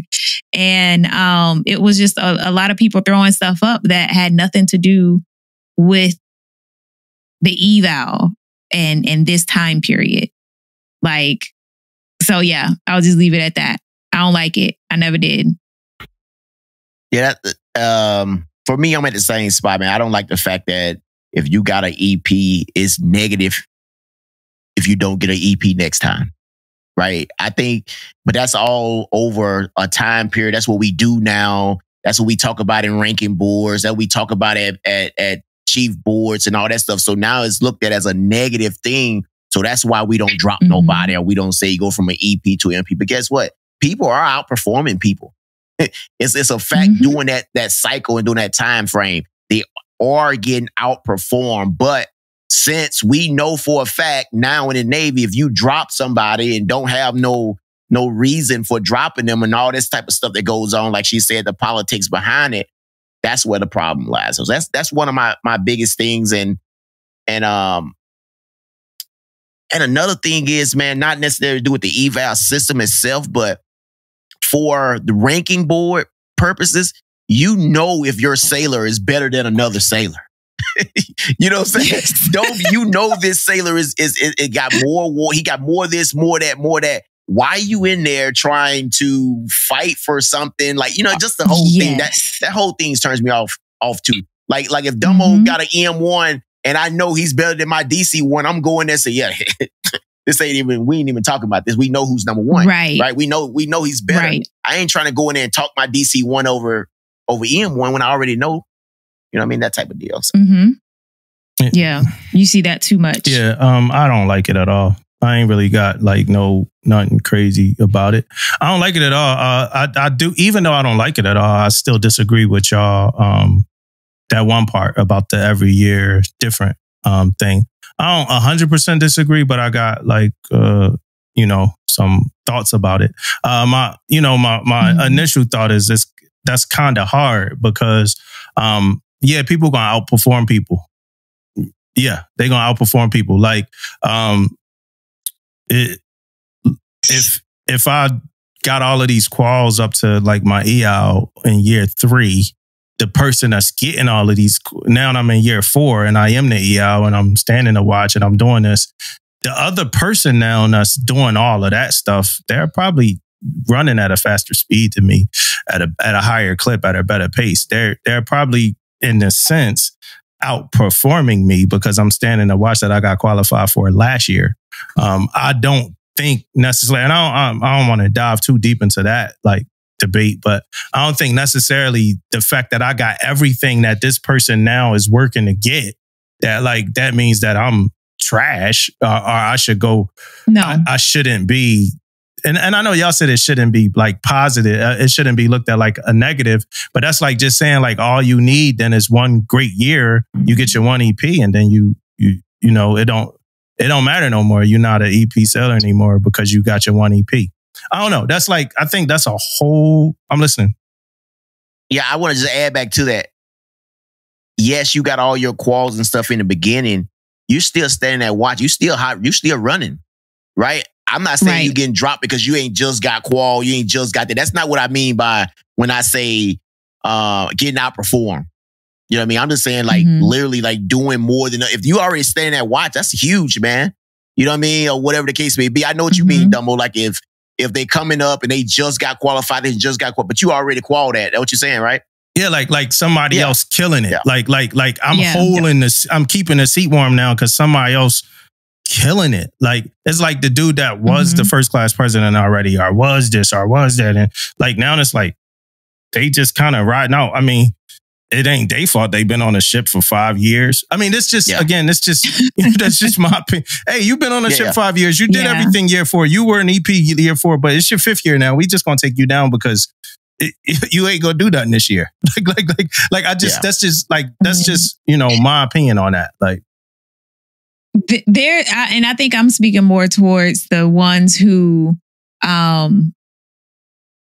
just kind of stop. Yeah, no, that's different. Everything. Yeah, that's different. You see those who they got the EP, they know they're holding it down, and they're just going to do the bare minimum and skate the rest of the way through. They're not going to participate in any extra stuff because they know they don't have to, because they're not going to drop them down. As long as I stay a decent person, then they're not going to drop me down. Those are the ones that I'm talking about. Alonzo, but on top of all that, like over encompassing all that, I just don't like it at all. Like I don't like the Hunger Games aspect of it. Like I just don't like it. Like we've talked like man, we've spoken so much about the eval system. I did a letter on my SEA. When I went to SEA, that's what my project was about. The eval system. I had to rewrite it because it was too negative. I just don't like it. I don't like it, man. I don't like it. I think it should be more personal to us. With our goals as they are in line with honor, courage, commitment, like core values and stuff like that. But I just don't like this whole rat race to be a #1 EP thing. Yeah. And I don't like it from the control aspect, and I don't like it from the aspect of the people that's in the rat race. I don't like none of it. Like, I don't like feeling like as a senior chief, if I come out of a board, I failed my person because they wasn't number one or something like that. Like are them thinking that? And I don't think that. I really like, that's not the way I think. But some people, they must not fought for me. Like, it ain't like all that. Like, it's just too much, man. Yeah, I mean, right. Go ahead. I'm sorry. Go ahead. All I was going to say, and we're going to table it, but because one of my questions in this, it's a crazy question you asked, because one of my questions in this episode was going to be, have you ever fought for a sailor that you knew like didn't deserve it, but it was like, it was your fight. Like, it was your ranking board, or it was your sailor to quarter board. So you just pushing up this sailor. So this sailor, it's people doing that, you know, like, yeah, my first class, all my first classes made chief, like the stat, you know what I mean? Like, I done made this stat, but it's like, any of them you thought maybe they didn't, but it's like, it's on your jacket. Like, nah, this sailor make on my jacket. Right. Like, but we're going to talk about that in a different episode. And I know you said you got one more. That was your last one. That was the last one that I had. That's the last question I had. Yeah. Oh shit. Okay, so question for you. Okay. You said you started listening at episode 84? I think it was a couple ones before that. I can't remember specifically, but I know I know a lot of me and a lot of people that I know that because I circle myself around people who are going to be in the Navy long term, all that kind of thing, to just kind of keep myself engaged with it. I know we had a lot of conversations about 84. 84 had a lot because nobody's ever. I won't say ever, because again, you have people who have been to the board process and they talk about it on the ship and all that. But in regards of this platform that you guys have, right? I can't think of any other. Like, I get that stuff is on my Navy HR and all of that, but like, I don't think any, like, in mass, you're touching as many people as you guys touched in episode 84 on in a particular area that seems to be so safeguarded. Y'all really, like, I don't know if anybody's really told y'all this. I mean, y'all probably knew it even as y'all was talking about it. Y'all really stripped down the process in a lot of ways that a lot of people aren't aware of. Like, I know that, yeah, EPs and MPs and all that type of stuff is cool, but it's really about that Block 43. It's really about what's in the write-up. Because again, systematically, going back to the formula, everybody can't be an EP. Right? Like, and again, like she said, some people are just sitting because they got it. But again, it's about that, what's in that 18 lines and what's in that Block 44 as well. You know what I'm saying? So it's just those different things that I look at. But 84 was definitely the one where, you know, I think a lot of people came from. I know when y'all started doing the clip about the awards, I know a couple people talked to me about that. So y'all getting around. Mind you, I'm in kind of, the DMV is kind of like the quote unquote, the National Capital Region is kind of the quote unquote staple for yeomen anyway. So it's a lot of yeomen and CSs, man. Yeah, it's kind of like the place to kind of be because, you know, the White House is closed and you know, all of that type of thing. Y'all be living out in DC for the whole. I mean, yeah, go ahead. I'm sorry. I just wanted to say, how we doing, man? Like, we haven't talked to an E5 in a while. So just from what you know, from how we doing? Are we doing okay out there? Do not stop at anything at all. Continue to go on the pace that y'all are going. More people are listening. Continue to share on TikTok in particular. Because again, you guys have the approachability. You know what I'm saying? That just goes back to kind of what we've been talking about since the beginning, right? Is the perspective and the approachability between junior sailors and the chiefs. You know what I'm saying? Because this, I mean, again, I ain't never been nobody's chief, but you got chiefs that don't want to interact with junior sailors because of what junior sailors might say about them.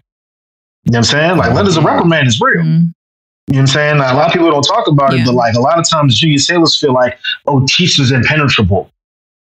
Oh man, that chief get a letter of reprimand. Yeah. It's kind of over with. You know what I'm saying? Like, you know, yeah, they didn't get kicked out of the Navy or this and that and the whole Admiral's Mass thing and all of that. But like, Chiefs ain't as untouchable as you think.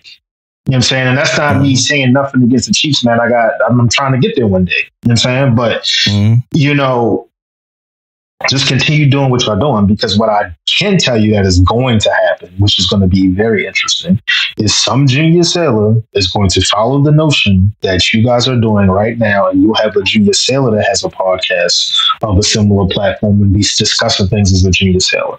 I could just see it. I can see that inspiration happening because of the transparency and all that, and all of those things y'all having. Y'all talk about a lot of heavy topics with it. And I know really big picture, y'all really just getting started. Y'all haven't gotten to the point, or y'all may have, and y'all just haven't, filmed it yet, recorded it, had to come. But again, y'all going to get some captains that's going to want to be on here in time to come. It might be some admiral that's like, hey man, let's really talk. Y'all want to talk about some stuff? Let's really talk about it. It might be. The crazy thing is some of those opportunities I don't take them. Because of other reasons that got to do with the conversations that we having and like ships that we don't want to jump on yet. But shout out to all the captains that I've had a conversation with a captain from the relationship built from the podcast, but like a real life conversation. Like I went to a ship, I'm gonna go talk to him. Like we had a one-on-one conversation. Like that's this shit. Like cause we not really social media people and nothing like that for real. So it's weird, that we do this. And it's like, so some of these things I really want to, it's a couple people, I don't want to say their names, but it's a couple people that's doing good things, social media and stuff like that, that I know that like they DM, we talk to each other, they shout us inspiration. And one day we're going to talk to them, but it's not a leverage thing. We want to have real, let's get you on. You know what I'm saying? Let's have some real conversation. Then when it's time to talk to them, we're going to talk to them. But hey, man, I tell you this, man, I appreciate you reaching out, the voice messages, keeping me in a loop, keeping us in a loop, saying, hey, I'm going to come on. Like I say, every couple pods, we got a long list of guests. You wasn't even on that list. You just kind of came on. So I appreciate that. Thanks for checking in on us and talking to us and letting us know that like this shit is not falling on deaf ears.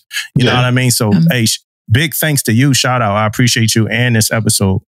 Hey man, no problem, man. Most definitely. Same here with me, man. Hey, I appreciate you coming on, man. Hey, great insights, man. Make sure you remember me, man. Like you need anything, you want to talk about anything, man. I'm here. I'm gonna shoot you straight, man. So most definitely anything you need, man. But hey, we most definitely appreciate you though, man. Like absolutely. I know you're a little bit older. Man, I can tell, man, you've been around the block a little bit, man. So help junior sailors too, man. Help these sailors out, man. Yeah. You got a good head on your shoulders, man. So keep pushing, man. Man, I appreciate the platform, man. Anything I can do for y'all.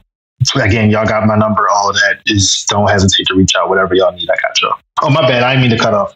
Chief, that's go ahead, LNTD. Oh no, she probably wasn't gonna say that. I wasn't. Gonna say that. Now they don't give me the floor. Now I feel like I have to. Okay?